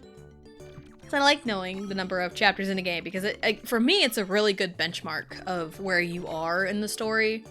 But also, kind of where you are in the story, but like, not knowing the contents of said chapter. Like, one chapter could be like 10 hours of gameplay. Who knows? And another chapter could be a real short little stint, but it's enough, like, lore that you get your money's worth for the story, so... Like, I'll just say a little tidbit now without saying exactly what the contents is. With Xenoblade 3, being 7 chapters, Chapter 6 is very short in the grand scheme of things. If you just blast through the story, Chapter 6 is very short. But I do recommend Chapter 6 is the time to go tie up loose ends and side quests. That is, that's my thought right there, so. Sure. No. You are not allowed, Wario.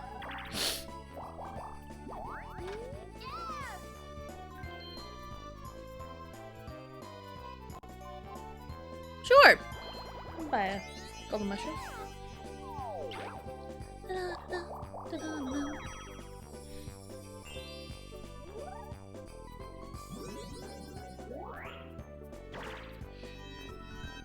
Dude.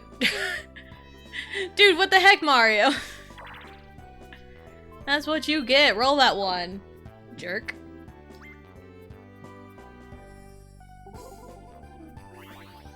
Alright.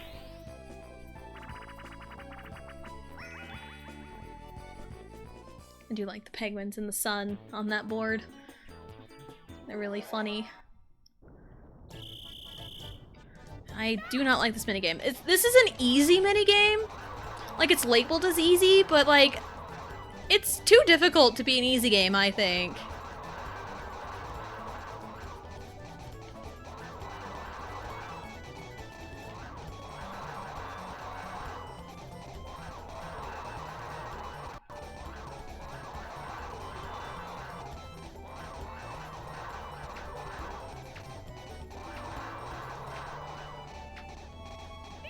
Ah, so close. Oh, we got the 2 meme numbers, I guess. We got Nice, who won, and then the whole freaking 6-7. Ugh, it drives me nuts. That drives me nuts. But anyway, I think... Okay. We're gonna take our break, because I need to stretch my legs a little bit. Maybe run the AC for a little bit, because it is hot today. It is hot today, and I'm starting to feel it. So we're gonna take our break. We're going to get up, stretch, go to the bathroom, grab a snack, do whatever it is you need to do, and we'll be right back.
Alrighty, we are back.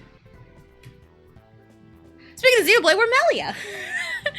Nope, we're not John Cena. I don't like to come back on the John Cena costume change. I like it better when it's like someone redeems it and BAM! Oop, we're John Cena and you can't see me, but I don't like to come back to it. But anyway, hello, thank you for all the links, Johnny. Thank you. Alright, let's go. Bloop. Welcome back. Also, think I asked about how it did a lot better. Thanks for helping me through. Absolutely, and I'm glad you are feeling better. Was this day 6? Because you said day 4, Tuesday. So it should be day 6. So we should be on the mend. And thank you. Also, we were talking about day 6. Give it up for day 6. Day 6. Salt of the banjo. Oh. 숨긴 멈실 손실가게 Salt of the banjo. Oh. Baby, love me or leave me tonight. So tell me now. Anyway, I got lost in the sauce for a second. I heard day 6. I haven't heard that song in a minute though. I've got like 2 day 6 songs on my playlist, and that is one of them. Anyway, we were talking about like clothes earlier in the stream, and I said like I can get up and like look at my dresses that I have and see what size those were. And I did that during break in war flashback emote. Like just dead in the eyes. Just dead in the eyes, 1,000-yard stare.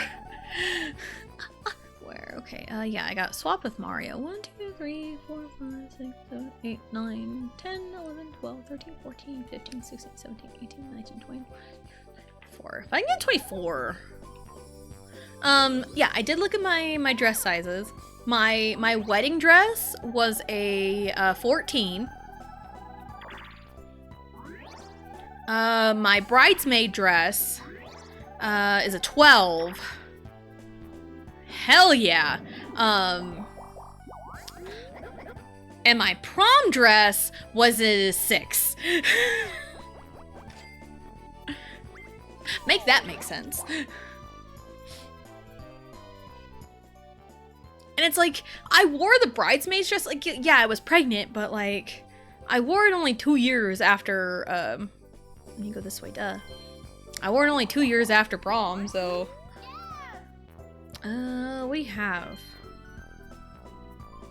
I have this. I don't want to spend all my money. This way, please. Hello. I would like to buy your wares. So yeah, just kind of going to like dress sizes are kind of insane. But also, I didn't get my wedding dress from any traditional source. I bought it at Ross. If you don't know the lore of Tessa Jane, you being like, why would you buy your wedding dress at Ross? Why didn't you just go spend $1,000 on a dress?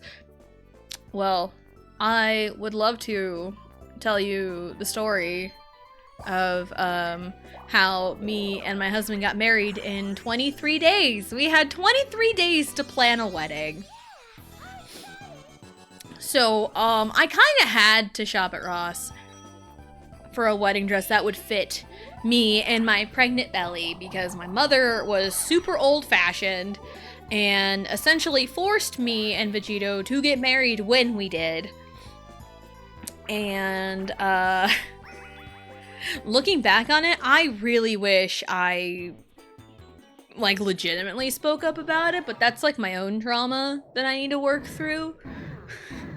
But yeah, like, my mom was, like, super old-fashioned and is like, you gotta get married before the baby is born, so the baby has the dad's name on the birth certificate, even though that wouldn't have been an issue because, Vegito's sister had a baby 6 months prior, and, her and the baby daddy aren't married, but, the baby had his last name perfectly fine.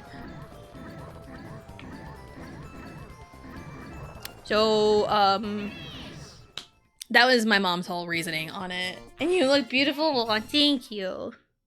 Thank you. But like, man, I really hated being pregnant at my own wedding. I hated it. Like, being super pregnant anyway. Like, if you're like in the early stages of pregnancy, it's really easy to hide a bump. Cause like January, February, most people had no idea I was pregnant. And I was like 5, 6 months along. And I was like wearing hoodies all the time because it was cold. And no one knew I was pregnant. But yeah, like early stages of pregnancy, cool, whatever. But like if you're like super duper pregnant, I'd really rather not get married super duper pregnant, honestly. And it really sucks because all throughout high school, me and my mom had talked a lot about like fun things to do for weddings and kind of daydreaming about like, oh, when am I gonna get married someday? And she's the one that ripped that from me by forcing me to get married. So yeah, that was a fun time. So yeah, because of that, had 23 days to plan a wedding because like my sister got married in April of 2015 and me and my husband got married in May of 2015. So we got through her wedding first, and April 30th we had a big choir concert at the college, and both Vegito's parents and my parents showed up to watch, and we all went to Applebee's afterward, and there's cussing and discussing, and we decided May 23rd would be when we would get married, and it was a lot of freaking stress. 23 whole freaking days to plan a wedding. And I damn near almost had the baby right before it. Because I was just so stressed and I was in a lot of pain. So yeah, looking back on it, it was a really shitty thing to do to me. But again, that's my own trauma. That's for me and a therapist to work out at some point, maybe. I don't know. But I mean, like, all in all, like, I think we did pretty good for a wedding only planned in 23 days. So, because we did it in my parents' backyard. Because they had a fairly big backyard. And we did karaoke. My parents borrowed some lights from their friends. Borrowed a lot of stuff from their friends. Even the guy who officiated the wedding is a friend of theirs, so it's like, they had connections. And it's like, overall, the day was pretty good, you know? I mean, of course there's a lot I would change for one not being pregnant, but, you know. Like, all in all, the vibes were good. And I would have loved an actual, like, dress of my dreams, quote-unquote, because, like, I'd always loved the idea of having like a big poofy ball gown for like the wedding ceremony, and then for the reception, tear away the ball gown and have like a shorter dress to dance in. Like that was like my big idea, and I was like, man, I would love to do that. And then of course it gets torn away from me. Hello, Deltora. Hello, hello, welcome in. Hope you're having a good day. Oopsie, I bumped my little floor desk here. But yeah, I've always loved something like that, like have like a big poofy gown and then just kind of tearing away the big poof and having like a smaller poof. Because I don't want like a big tight dress. I want something to move in. Kind of similar to my prom dress, honestly, because it was a strapless, like purple. It kind of had gold on it. And it was like one of those that kind of like poofed out a little bit, but it was like very flowy and it was like above the knees. So like something like that for like the reception to dance in would have been so perfect. But then like again, for like the ceremony to have like this big poofy dress, big poofy ball gown, like a princess gown. I would have loved that. Let's steal someone's money. Someone does a Waluigi crash on TikTok. Yeah, I posted that this morning. Yeah, because it's like, I need to get back to posting on TikTok, and it's like, I had time this morning to edit it and post it, but that I'm still, like, reeling over the fact that the game did that to me. That was so insane for the game to just treat me like that. Crazy, crazy. So I'm really bad about, like, starting to do something and then kind of getting lazy about it. I'm really bad about that. I need to not do that. Bum, bum, bum, bum. Chance time! Chance time!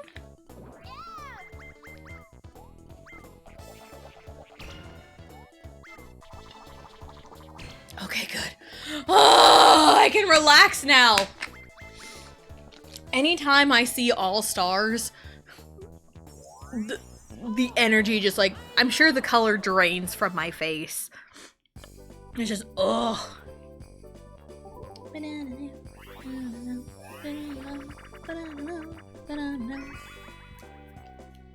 Oh, I was also telling Vegito about on Tuesday that Riley and one of her classmates wore the same shirt to school on Tuesday. It was so cute.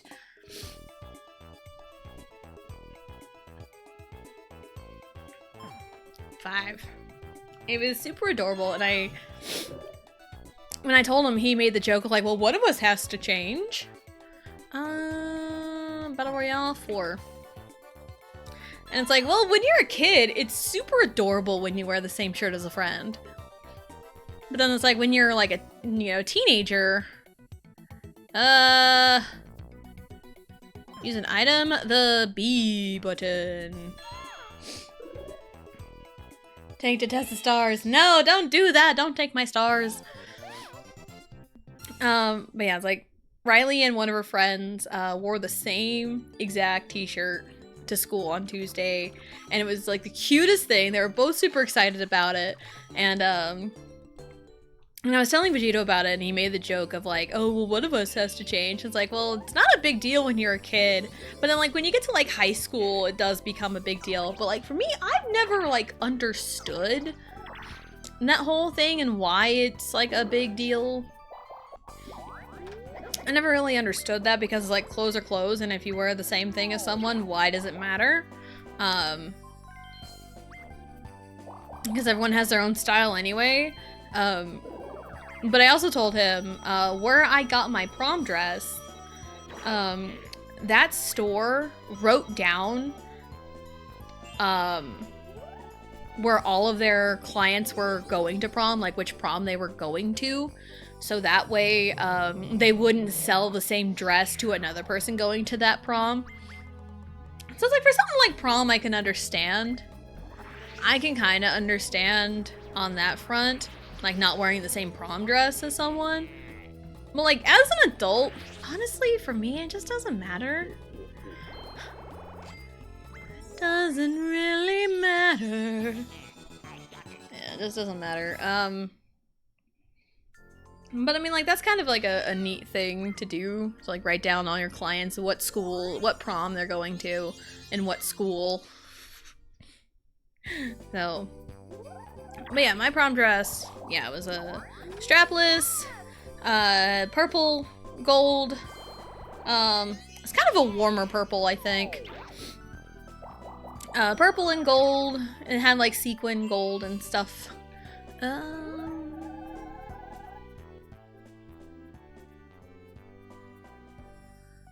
No one's really... Mario's kind of close.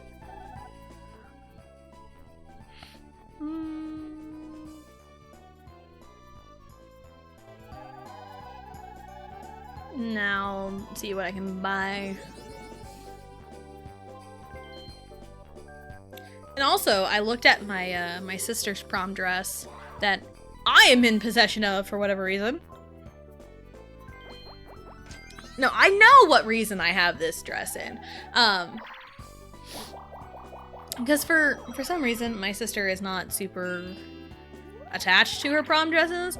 I know our niece, my oldest brother's daughter, has her junior prom dress.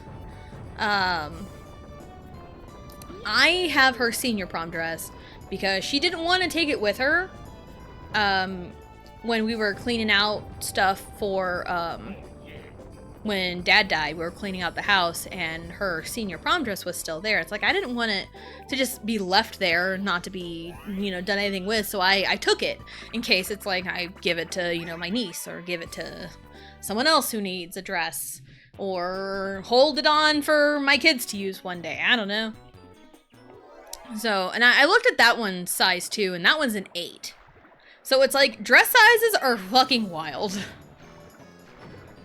And even as the years gone on, like a large from 10 years ago would probably be really different from a large now, even. But yeah, dress sizes be wild. And I've heard wedding dress sizes in particular are real bad about like a size 4 in a regular dress could be like a size 10 in a different dress. Like I think Blue said earlier about her wedding dress being like kind of way up in the number of her normal dress size. And I think that's just kind of how the wedding dress industry is. And also, BT Dubs, my bridesmaid's dress that I got for my sister's wedding came from David's Bridal. I'm just letting you know that right now. And I know David's Bridal has a reputation. But my sister did get her wedding dress from David's Bridal too. I have a funny David's Bridal story. I think I may have told the story before in a different context, but this one's really funny. When my brother was getting married, my older brother, not the oldest brother, the older brother, the one that's divorced. Maybe that's how I should just differentiate them. I have my oldest brother and then the divorced brother. You gotta find some kind of humor in it somewhere, right? Anyway, yeah, he got married first. Back in like 2008. Hold on. Anyway, and he got married in 2008. But like, the family he was marrying into was very uppity. They were rich farmers, so yeah, very uppity in terms of class. Very like high class. They went overseas on vacation, and they were very nose in the air, better than you attitude. And that's like the big thing. It's like, yeah, it's like if people have money and want to like go travel, sure. Like there's a difference between people who have money and flaunt it and people who have money and keep to themselves. There's a difference. There's a world of difference for that. But the family he married into was very nose in the air, uppity, I'm better than you type of family. And they did everything very traditional. 1, 2, 3, 4, 5, 6, 7. Did everything very traditional, and it's like, oh, all these standard traditions for weddings applied. And like the groom's side of the family was in charge of rehearsal dinners. Shoot. Fine. Like the groom's side of the family was in charge of like the rehearsal dinners and all this mumbo jumbo. The dresses had to be similar in color for mother of the bride and mother of the groom. Similar color, similar style. Lots of different things. And I do remember one time we were in the big city. I say the big city, but like we were looking around for places to have the rehearsal dinner. And this is how hoity-toity they are. They gave us a whole list. They gave us a list of acceptable restaurants for the rehearsal dinner. It's like, dude, why don't you just do it? And also, I have caught wind that apparently this family has called us white trash before. So there you go. There we go. You guys want to go to war with me? You guys want to go to war with me? Oh, let's go to war. Anywho, yeah, they gave us a list of acceptable restaurants, and we were trying to look for restaurants, trying to, you know, talk to them, get stuff scheduled and everything, how much things were gonna be, prices, quotes, what have you. And we were done with that, or I think it was before, I don't remember exactly the order, but like after all that, we decided to go out to lunch at Hooters. Because of course we did. Of course we did. I was like 12, 13, maybe, freshly 13. I don't remember exactly. They got married in August of 2008. I don't remember, maybe it was like a month before, so I was maybe freshly 13. But like we went to Hooters, and the server we had, the waitress, she was very fun. She was very fun, very high energy, like super bubbly, like loved her. And also she was a redhead, and anytime she'd come by and check on us, there was the song that would be playing on the speaker. Mom would be singing, and she'd jump right in with my mom on singing. It's like, man, and I think me and my sister made a comment, like, man, why can't we have the rehearsal dinner here at Hooters? And I think my parents found that really funny. And like, as an adult, I think that'd be really funny. I think it would have been really funny. Send in Blue to beat him up.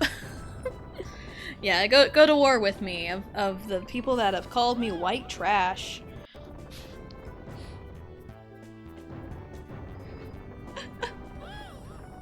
Anywho, but yeah, that there was that story with trying to find rehearsal dinner spots, and then we went to David's Bridal to find my mom's mother of the groom dress.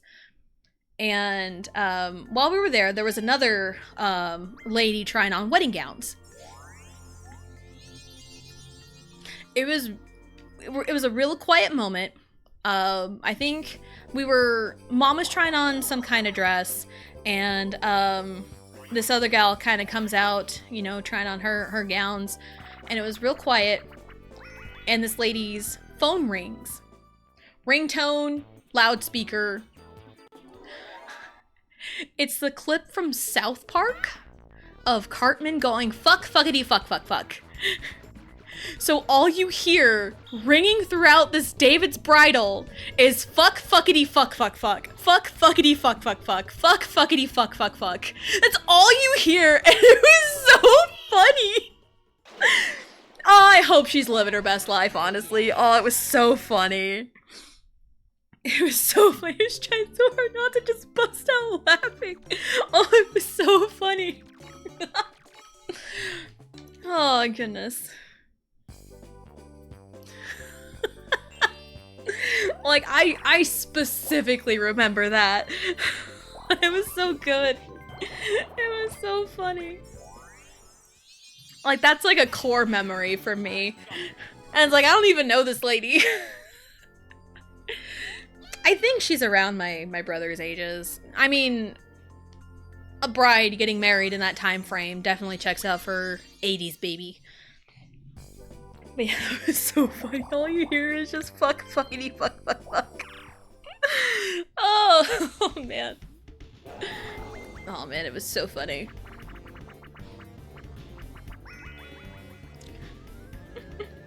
Yeah, and I do remember, I think me and my sister got our dresses at like this other dress store in a different town. And like, we were just kind of the keeper of the guest book whenever the wedding happened, me and my sister. Because we didn't really have any jobs. They already had flower girls and stuff. Thanks, Blue. What's happening right now? This is what's happening.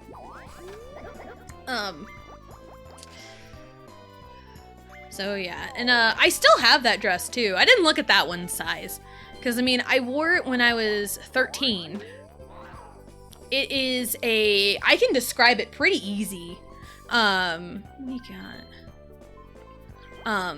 It is a silver halter top dress that is very Marilyn Monroe. I'm sure when I say Marilyn Monroe, halter top, silver, you can probably picture this exact dress.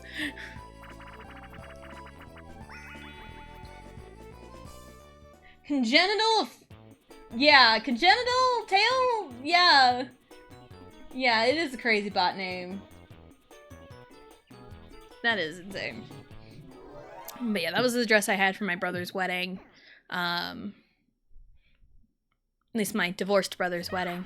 And again, I do still have this dress. I didn't see what size that one was, but again, I was 13 when I wore it. So my body has changed quite a bit since I turned 13. I do know my sister has stolen it before.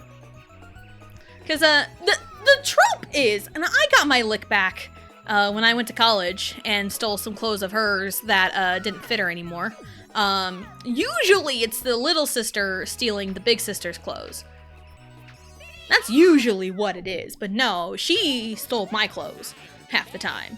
Because for one, I was bigger than her when we were growing up. So, and she was smaller than me, so she stole my clothes because my clothes could fit her. Anywho, let me actually go look at what size this dress is. I'm gonna leave the mic on for chaos. Love that.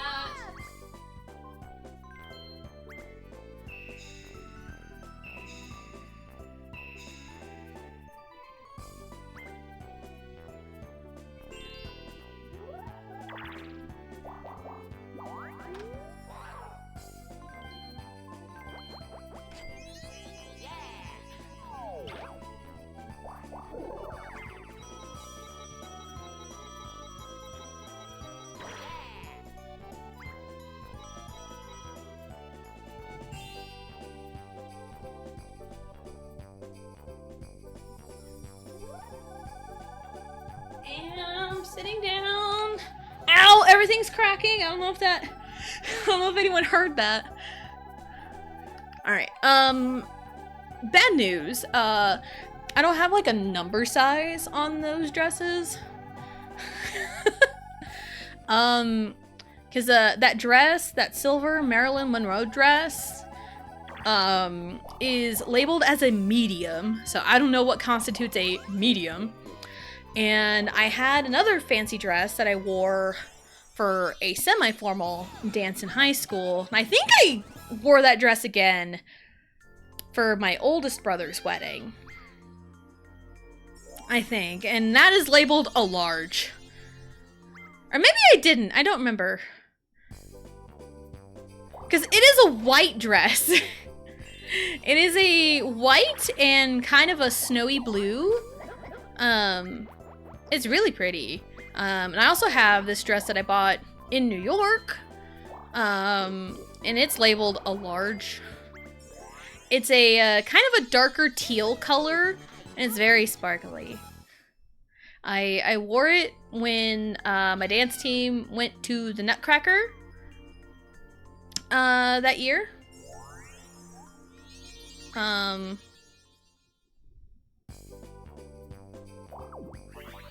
Yeah, I wore it when we went to the Nutcracker. Because of course we had to dress up to go to the ballet. Of course. So that's what I wore. I don't really have many occasions to wear some of these things. Distant Tessa. Tessa has room. Immersion broken. Riot. It's like Gihan in the background of Blue Streams. I know. Cause chaos. Cause, okay, to paint the picture, I'm not gonna say what direction my house or my apartment faces, but like, I am facing a particular way. It's a big old rectangle. My apartment is a big old rectangle. And of course, the biggest area is the living room.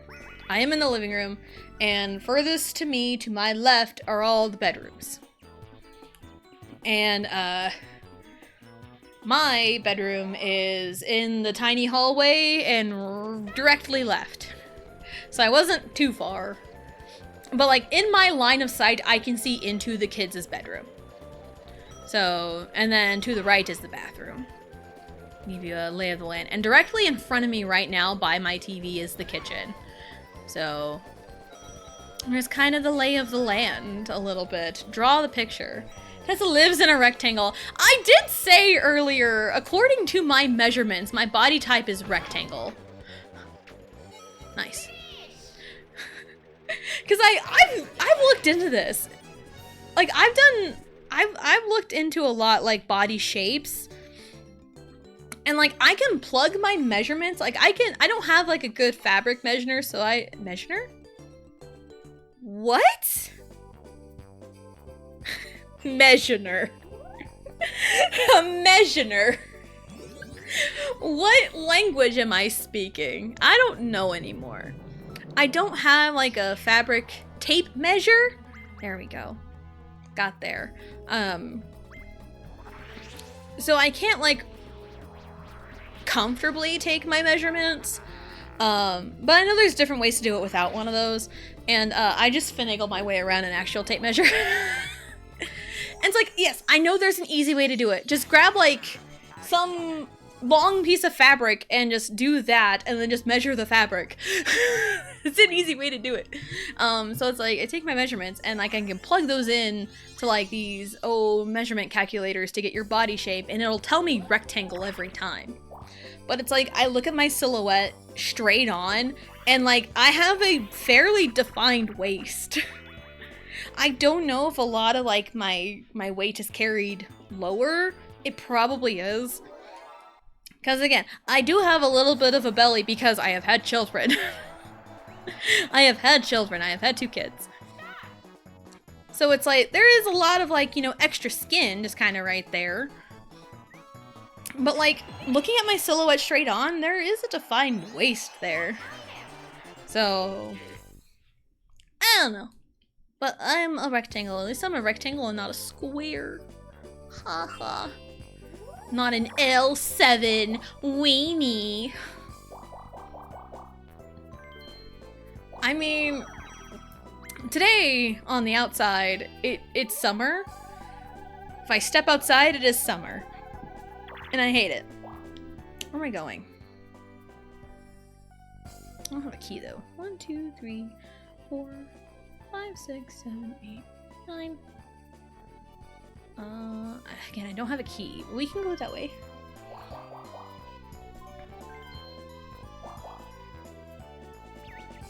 Wee. What up? I will...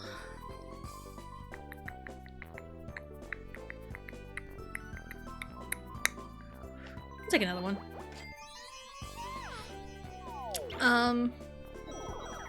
But yeah, according to my measurements, it says I'm a rectangle. And I know there's like different, like, I think it's called like the Kibbe body type thing, but it's a whole different method of figuring out, because I think that just deals more with like the shapes of your body and not necessarily measurements. So, and I have a bunch of sites like bookmarked for stuff like that, but I just never got around to it. So I don't know exactly what like my Kibbe body type is. I don't know. But like according to like just straight measurements, just by the numbers, I am technically a rectangle. Because I think what a rectangle is categorized as is like there's a threshold of a difference between like your shoulder, your chest, your hips, and your waist. And it's like, my waist is smaller, they're not the same size. Why did we eat and leave a crumb? Why? We should have ate and left no crumbs, as the kids say.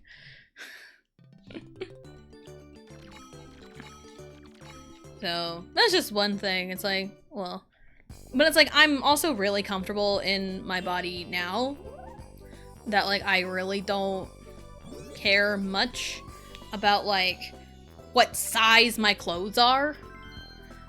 And which is tremendous growth from even 10 years ago. Like, 10, 11, 12 years ago, me would have been fretting so much about the size of my clothes. Because I was in smalls when I was, like, in college. I think senior year of high school and in the first year of college, I wore, like, adult smalls. And I do remember a conversation I had with my sister one time. And it's one of those, like, keep in mind, like, my sister is autistic. Like, she is on the spectrum. So it's one of those where it's like, kind of understood where her brain was in thinking this, but like the words still hurt me in a way, because we were shopping at like this Sears that was liquidizing a lot of stuff, and I picked up this really nice kind of tie-dye blue long sleeve shirt that had a hood on it. And it was a really nice shirt too. I really liked it. I wore it for quite a while. But it was a size small. And I looked at it, saw the size, I'm like, yeah, this will fit. Like, yeah, it's a small. And like, I think my sister asked me what size it was. And I said, it's small. And my sister looked at me and looked at the shirt and like, and said, is that gonna fit? Because she had always known me to be bigger than she was. So she had never known me to wear smalls. And it's one of those like, is that gonna fit? Type thing. It's one of those, again, I knew where her brain was, but it still hurt. So that's kind of why it's one of those like, autistic people can learn. I understand like the social skills, you know, is kind of not super good in autistic people, but there are also really, really cool autistic people. So, yeah, it's just one of those, like, I understood where her brain works, because in her head, I'm the chubby sister. Always been the chubby sister. Even though at that point in time, she was bigger than me because of weight she had gained from medication. So it's one of those, we kind of swapped roles, but in her mind, she was still the smaller one.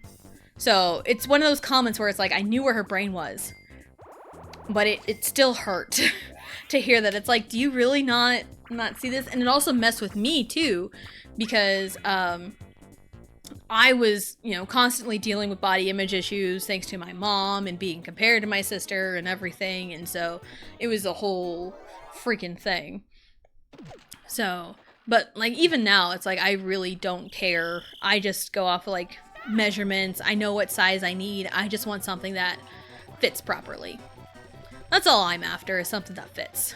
Doesn't matter if I am a large or not, because I am large and in charge, kind of t-shirt size anyway. And it's like, I'm not a large person, even though I wear the size large for clothes. I'm not a large person.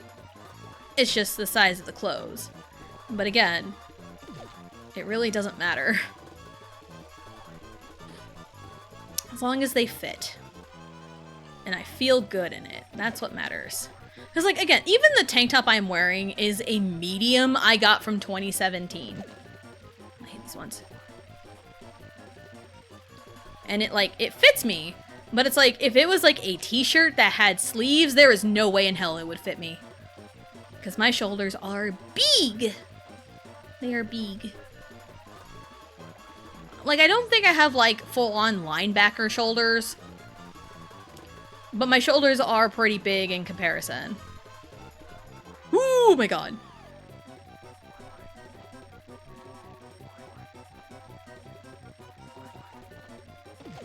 Oh my god!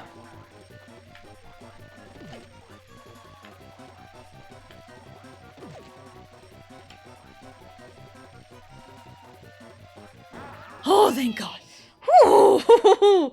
That minigame can be stressful. So, yeah. Moral of the story.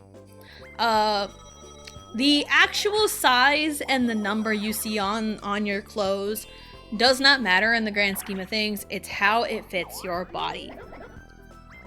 If that messes with your brain, then that is something that you've got to overcome. So, there. I have reverse mushrooms. Sure, I'll take a chance.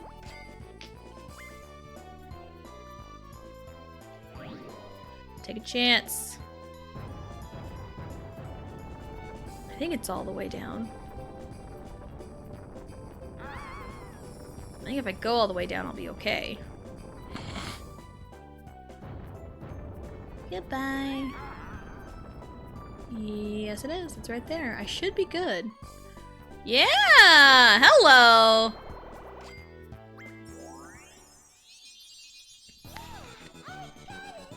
So I didn't expect today to be kind of a life lesson to Tessa Jane, but you know what? Here we are.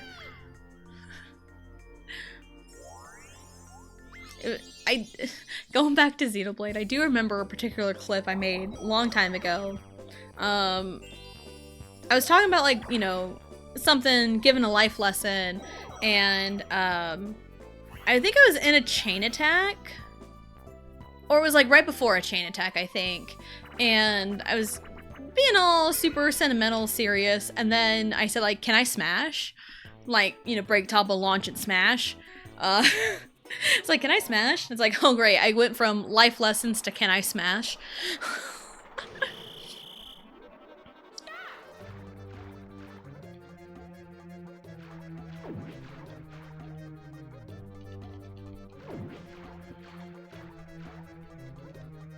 Whee. There he goes! I haven't seen a hard computer actually loses in a minute.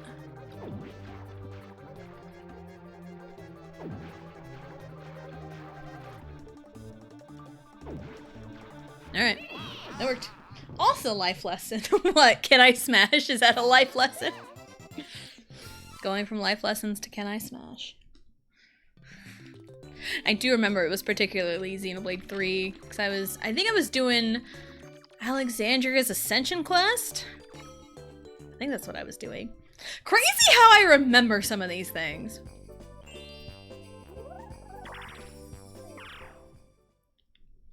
Yeah, my memory is either really, really good or really, really bad. There is no in between.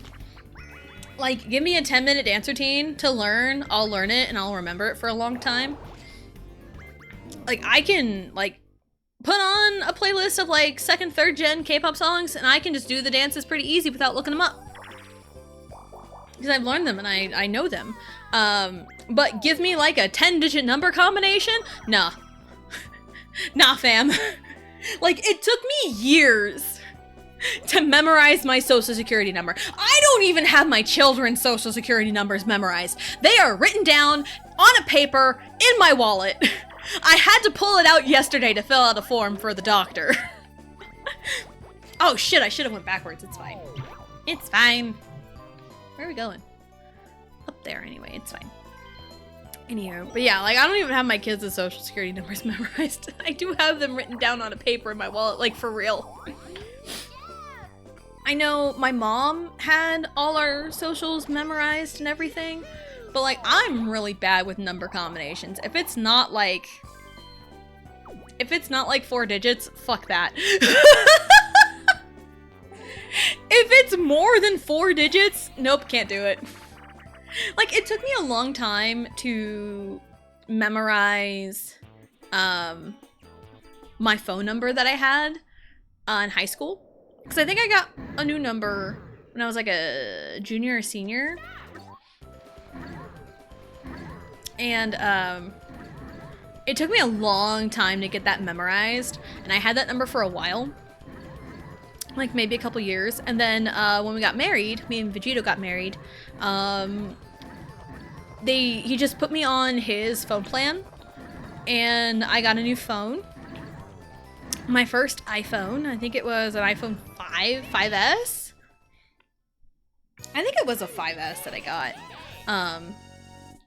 So I got an iPhone, and they're like, do you want to keep your number, or do you want to change number? So I'm like, let's just change my number, because there's a lot of people that I had on my, you know, my contacts that I was like, I don't even talk to anymore.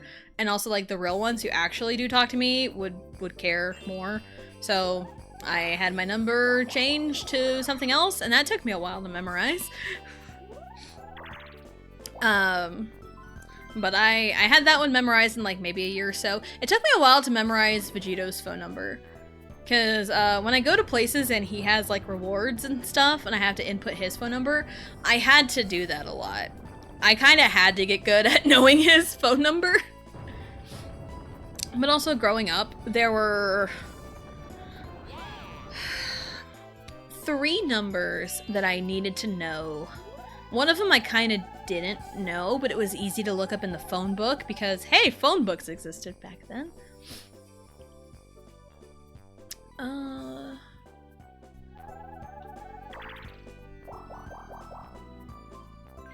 And, but the two numbers that I really, really, really needed to memorize were my home phone and the bar. Because having your, home phone number is pretty important. The house phone, in case like you need a call from the school or borrow someone's phone, everything, you can just call home. I'm not going to rattle off those numbers because that will expose where my hometown is. And I live in close proximity to my hometown, so I'm not going to do that. Losers, try to dox me. I see you. I see you. I see who you are. And then the bar. The bar number changed one time. But it changed from this arbitrary number, because they moved buildings. And when they moved buildings, they changed the number. And the number they changed it to was this person's name, and that was the name of the bar. So it was really easy to remember. But yeah, those are like the two numbers that I needed to know, were the house phone and the bar. And then when Mom got a cell phone, I memorized that one, because that was also important to know in case they weren't at home or the bar, called cell phone. Like, I don't even have my siblings' phone numbers memorized. Like, I don't. I barely have my mother-in-law's phone number memorized because I've had to put her down as an emergency contact several times. So, I kind of have that one memorized. But like, I am real bad at remembering number combinations. Yeah, it took me a long time to even memorize my social security number. Like, once you know what it is, which I'm not gonna tell you, once you know what it is, you'll understand why it took me a long time to memorize it. And then, I'll at least say, the old phone number that I had in high school and my socials were very similar. They were very similar. Yeah, they were very similar to each other. So it took a long time to try and remember which one was which, but then I got a new phone number, so it made it easier. Yeah, that's a silly way to remember my number. Yeah. Sometimes it's like, yeah, you gotta remember certain combinations. I do remember, don't worry, we know you live in a rectangle. She's onto us, I know. Trying to coax me to dox myself, how dare you. Even though no one's done that at all. I do remember in 8th grade, 8th grade algebra, we were doing stuff with, like, you know, circumferences and diameters and using pi and everything, and our teacher said by whatever time period in class, or by whatever day in class, if everyone can remember up to 20 digits of pi, we'll have a pizza party, or we can get extra credit or something. It was something like that. And I was like, oh god, I gotta do this. I gotta do this. It's counting on me, because I'm bad with I'm good at math, but I'm bad at remembering numbers. Yeah, make sense. So what I did for like a week straight was, I wrote down the numbers up to 20 digits of pi, or 20 places of pi, or whatever the frick, and I tried to sing it to the tune of Jingle Bells, because it's like an easy melody. I can just, like, 3.141, 5, dun, dun, dun, dun, something like that. Standard last 5 turns, procedures all red and blue spaces are. Doubling to land on the same space as your opponent, you get to duel them. But yeah, I tried to memorize the digits of pi to the tune of, Jingle Bells. And it worked, because we got extra credit, or whatever it was. Jingle pie. Yes, the jinglest of pies. So yeah. I remember doing that in 8th grade. And there were like 9 people in my class in 8th grade algebra. I do remember, my mom fought the school pretty hard because, for context, 7th grade was kind of rough. First year of middle school. And the math teacher, the 7th grade math teacher, who taught pre-algebra, Hated everyone and was not very fair to a lot of people.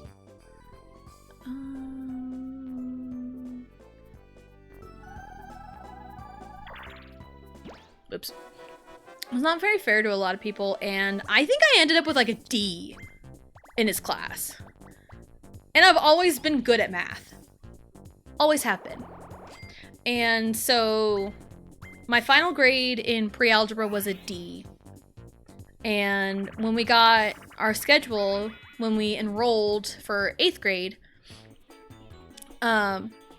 we saw the schedule and I was supposed to take pre-algebra again. My mom threw a fit about it because it's like, there's no way Tessa should take pre-algebra again. She's smart enough to be in Algebra 1. You need to fix this right now. She, you know, older boomer lady, you know, sometimes she used her Karen powers for good, okay? It's really nice when people use their Karen powers for good. That's all I'm gonna say. But yeah, she threw a fit about it. And, they did change my schedule. They changed it 100%. And they told me, when they handed me my new schedule, that if Tessa is struggling in math, come back to us and we'll put her back in pre-algebra. Didn't struggle at all. Got an A in Algebra 1. Moved on to Algebra 2 freshman year. So, yeah. Sometimes it really do be the teacher. Sometimes it really do be the teacher. I'm gonna pause strat this, I don't care. Slap down sucks.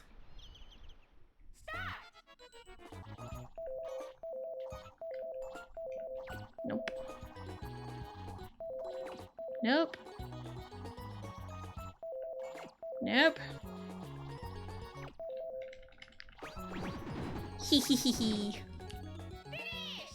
So yeah, sometimes I really do be the teacher, because another example of that is 5th grade. The teacher that we had at the beginning of the year gave me B's. Gave me B's. The work she gave just ended in B's all the time. And she got fired for an incident that happened like right before spring break. Oh, she got fired. And the new math teacher that they brought in for the last 9 weeks after spring break was great. A's, no problem. And and even the next year in 6th grade, I didn't have a single problem in 6th grade math at all. So, but then 7th grade, that one dickhead of a teacher, and I've heard stories about how he wouldn't let girls go to the bathroom even when they're on their period. You kind of have to do that. Like this, I think this happened when I was in 8th grade. So this is like a gal a year below me, felt her period start. I'd heard this rumor. I heard this story. She was starting her period, or like felt it starting, and asked to go to the restroom. And the teacher said no. And fought with her about it. I think luckily, like a few years after that, he got fired. Or he moved somewhere, I don't know, but... yeah, good riddance, honestly. He was very creepy. He was very creepy, not gonna lie. 8th grade math teacher was really cool. He was from Pennsylvania. He was also a Steelers fan. Of course he was.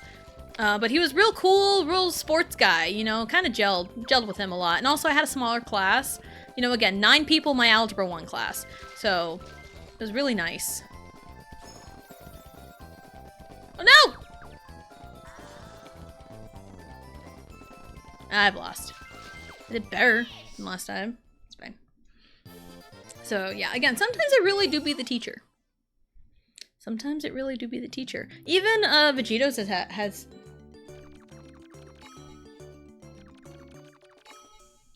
Spherical Starling. Did Blue walk away?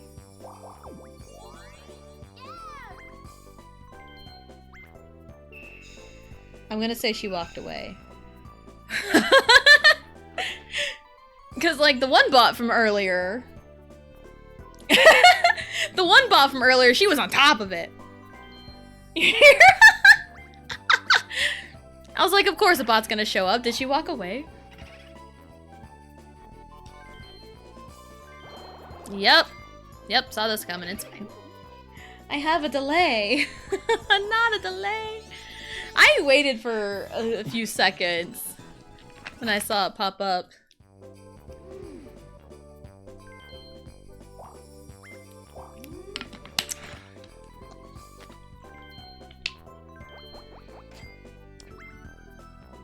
As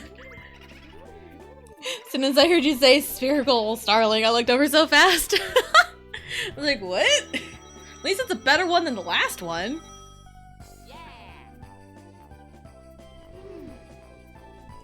I'd rather have the last one. Oh boy.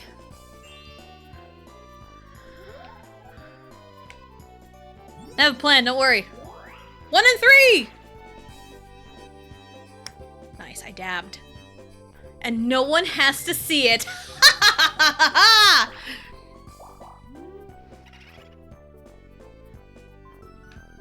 I will take that back, thank you very much.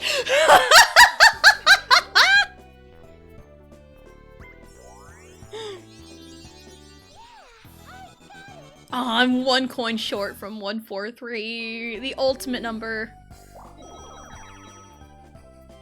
Oh, if I steal coins, I'll have 143 for a brief moment, but nah. I'd already banned them by the time I heard you say it, dang. Dang, yeah, I forget about the delay sometimes, and I really gotta think more of that.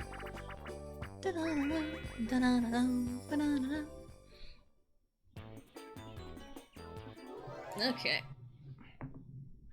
Yeah, again, Spherical Starling's a little better than the other one. That's for sure. I've seen some wild-ass bot names. Wee.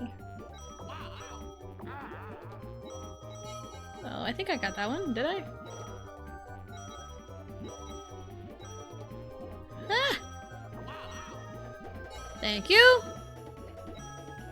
Oh, Mario had that. Dang it. No! Give me money! I want the money. Give me the cash money prizes. I would love cash money prizes, honestly. And I got a text message from the school that I checked real quick, and I also saw a notification from Riley's preschool teacher, and apparently the kiddos are in the paper. That's cool. A newspaper. I haven't actually gotten a newspaper in a long time. And also, again, going back to potentially doxing me, just a fun fact about me, I went from going from my maiden name to my married name. I went from a very commonly mispronounced last name to a commonly mispronounced last name. And I wish I can tell you the story about this wild-ass mispronunciation of my married name. I wish I can tell you the story. It is so funny and insane. I can't remember if I told Blue this or not. I don't remember, but it was a wild-ass pronunciation. But also with my, and I think, and I'm also just so used to whenever I tell people my last name, I just automatically spell it, because my maiden name got commonly misspelled too. No matter how many times we told the people at the newspaper, no matter how many times we told people at the newspaper, they always misspelled it. Always misspelled it. And usually they flipped 2 letters. That's usually what it is. And it's like, nope, that ain't it. Because there was a time, I think my junior year of high school, I am not landing on chance time. I am not doing anything with that right now. I'll leave them there. I have enough money. Okay. Yeah, it's just habit for me to spell my last name, but yeah, they always like flipped 2 of the letters, and it's like, dude!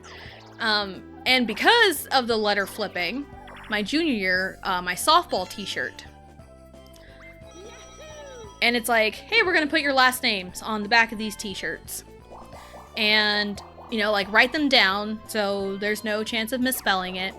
And when we got those t-shirts in, the first thing I checked was if the last name was spelled right. And it wasn't.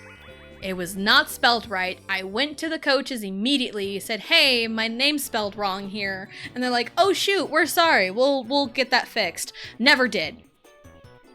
They never did get that fixed. So I never wore my softball t-shirt from junior year. I never wore it. So we double made sure that my last name was spelled correctly for my senior year. And it was. It was. And I haven't worn it like recently. But I've worn it in like the last like 5 years at least. So I still wear it from time to time. And it's like because I live in such close proximity to my hometown, there are some people in the town I live in that at least know my dad. Because my dad was a carpet cleaner and he cleaned carpets in like the general area. So he's cleaned a bunch of carpets in the town where I live in. So he's known people. Like, small world type thing. My insurance agent, my car insurance agent, was a customer for my dad once upon a time.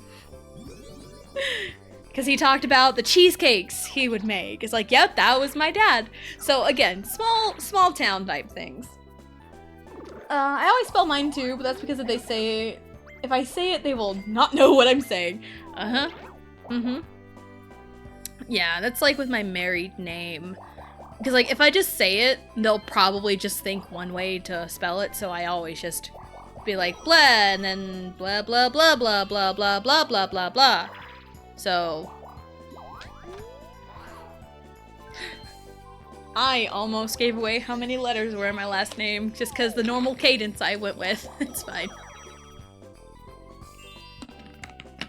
But yeah, it's just like a normal thing to just spell my last name. What turn are we in? 44 out of 45.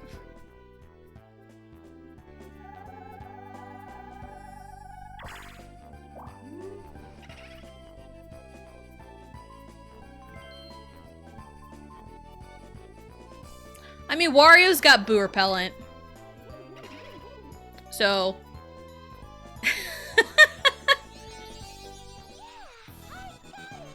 So, yeah.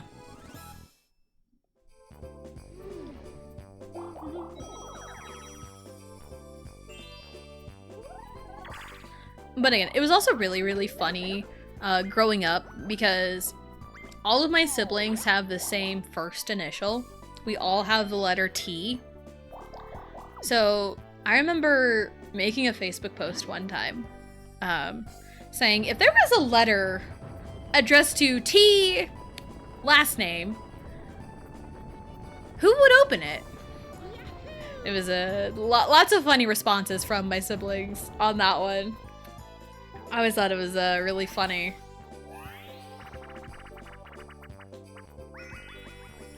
So, yeah.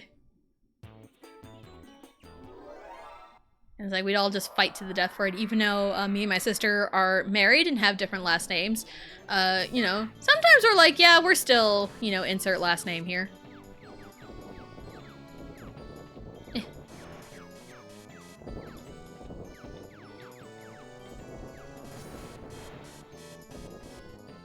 No, get in there. Thank you. Whee! Mario! Go away. Thank you for going away. Alright, I just need to survive. For 20 seconds. Where are you guys? Ooh, shit! That could have been real bad. I just need to survive. We can do that. We can survive.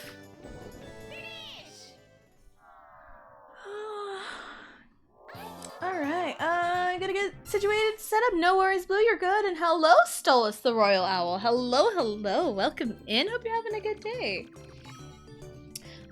He chose not to go to the star anyway. Had the obvious chance to buy it and he didn't do it, so I think it was a good choice to reward Wario. Sure. Sure. I mean, he's fine. Everything's fine. But hello, hello, welcome in. Hope you're having a wonderful, wonderful day.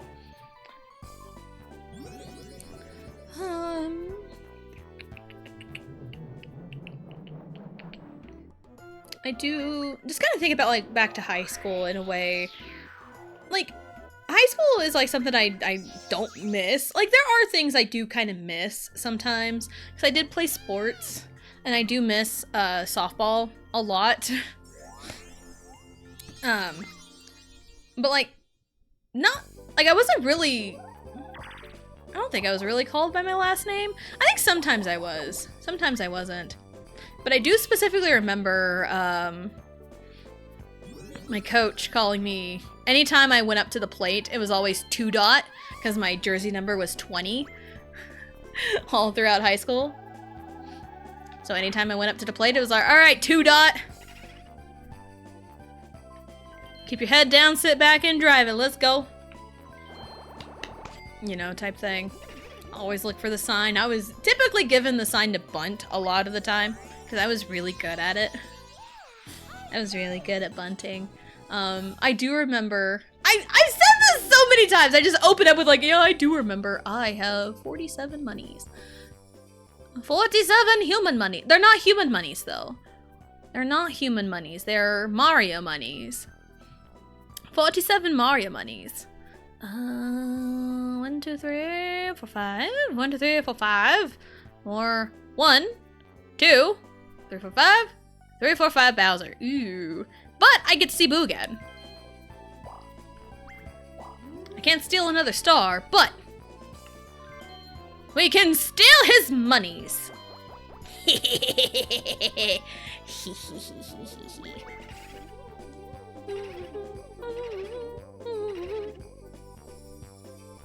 26 monies. Thank you for your patronage. Yeah, my sophomore year of high school was my first year of varsity. I will just take the blue space, honestly. So all throughout high school, freshman year of high school, was on JV. And there was a lot of girls out for softball my freshman year. Like, so much, we had 20 girls on JV alone. 20 girls on JV alone, and I hardly got any playing time because the JV coach loved to play favorites and only really played the popular girls. And I said I could catch, and they kind of designated me to be a catcher, even though that's not my strong suit. So there was a lot of problems there, and they put me with a pitcher who could barely pitch worth a shit. Ugh. So, my freshman year was a lot of, struggling to get any playing time. That was my freshman year. And then jumped to sophomore year. Not as many go out for softball. Ow. I should have just... Alright, we're good. Sophomore year, the first, week or so of practice is just kind of getting everyone into the mix, seeing what everyone can do. And there was one day where head coach kept me and a couple of other girls after practice and was like, hey, just stay back and catch some pop flies. And so that's what we did. And next thing I know, the day we are picking out jerseys, because varsity and JV had different uniforms. So, and with the uniforms, it's a, hierarchy. Of course, seniors get first pick. Of course they do. So seniors get first pick of uniforms, then juniors, then sophomores. So when sophomores rolls around, I'm already half expected to be put on JV because, that's, where my brain was. And the coach nudged me, hey, it's your turn. Pick a uniform. And that's how I found that I was on varsity. So I went from barely any playing time freshman year to starting varsity the next year. So that's crazy how that works. So, but throughout sophomore year, I usually batted about 6th in the lineup because like my power wasn't good.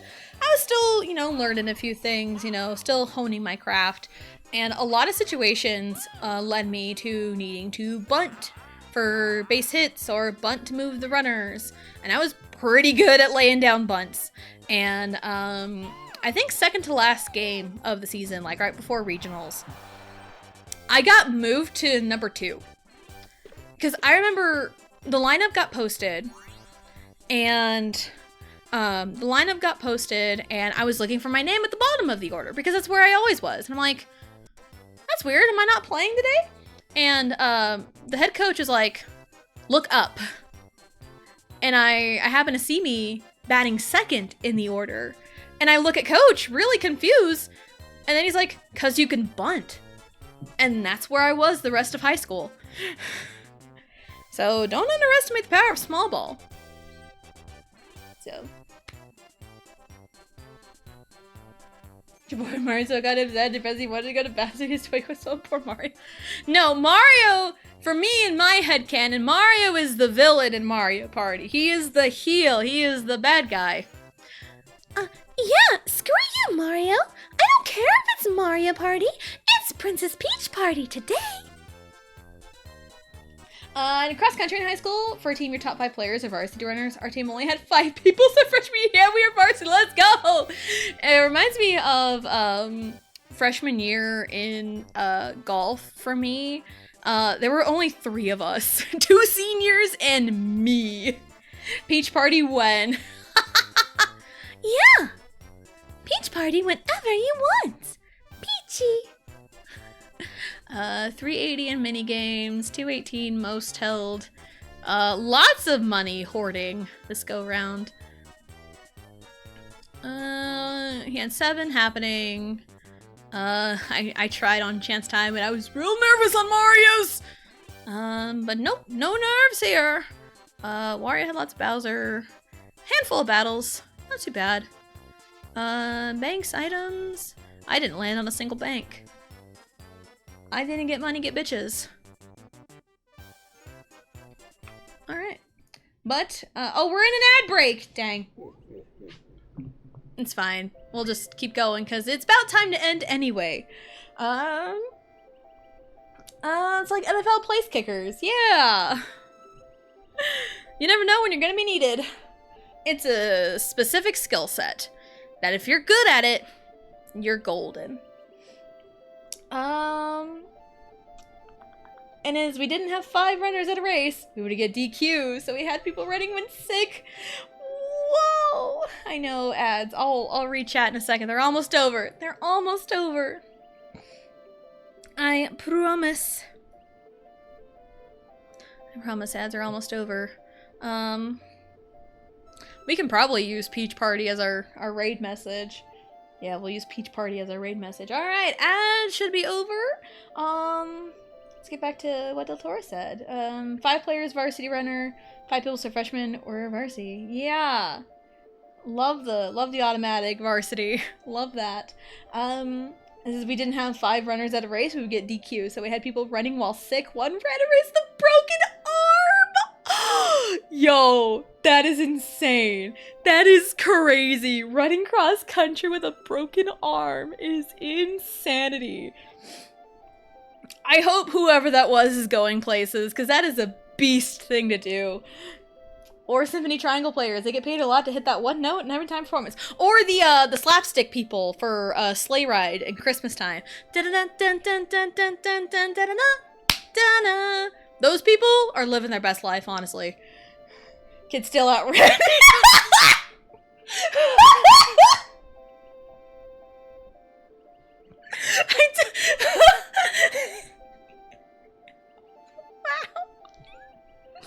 I mean, that kid would probably outrun me too, let's be for real. I'm not a distance runner. Like, the best I can do is probably short sprints and not like a track and field. I do. Nice. Whoa! Whoa, nice.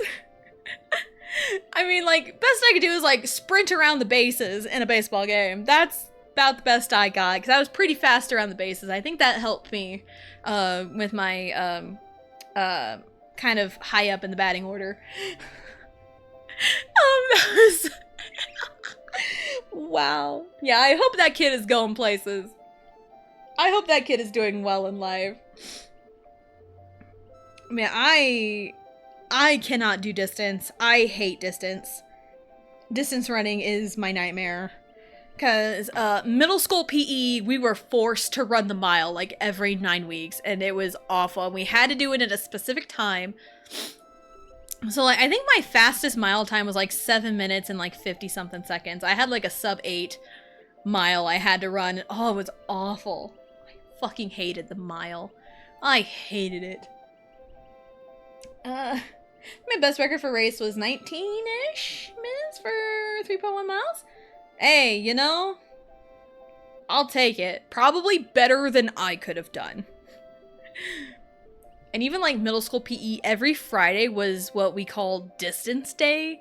And essentially, we just ran the whole fucking time. And it was stupid. I hated distance day. Everyone did. It's like Fridays are supposed to be something you look forward to, but no, not in middle school PE. Nope. You better hope to God your 8th hour took place of your PE day, because Friday sucked for PE. And when I say that, our middle school schedule was very strange. I'm sure it's really strange to a lot of people. We had a standard like 7-hour day, but we had this special 8th-hour class that was rotated throughout the day.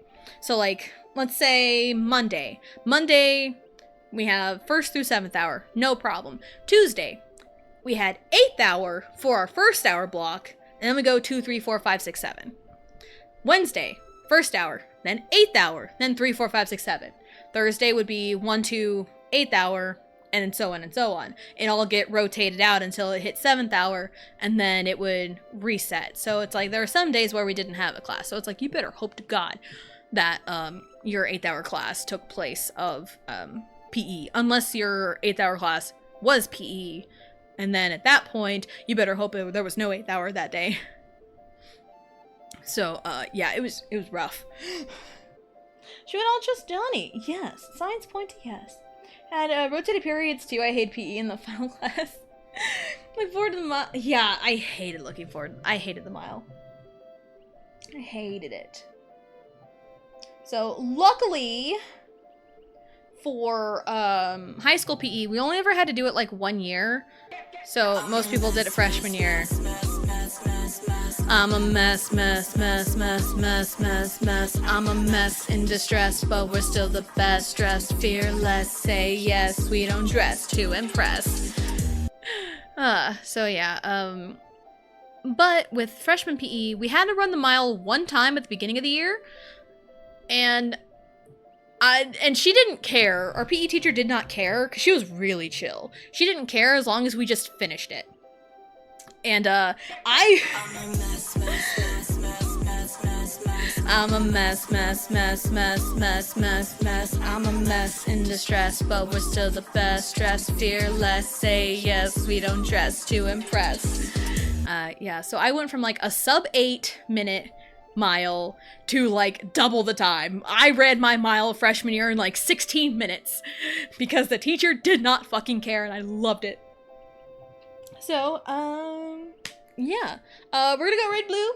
She's doing a, Xenoblade marathon. She just finished the events at Galahad Fortress, if you know what that means. Good. If you don't, you're in for a real treat. If you don't want to know past that point, you're fine. Don't hop on the raid. It's fine. But she's doing a whole Xenoblade marathon. We're gonna go raid her. She is on a roll for the main story of Xenoblade 1, so let's go. Don't raid with a broken arm. No, the worst I've had is a broken wrist. I've had a broken wrist before. I had an external fixator. It was crazy. Let's see. I was thinking, you know what? Let's mix the two.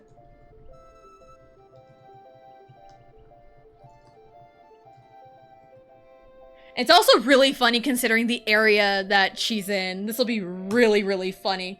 Fixata? I hardly know her. Don't raid with a broken controller. Nope, we're gonna go Peach Party with a broken arm, please.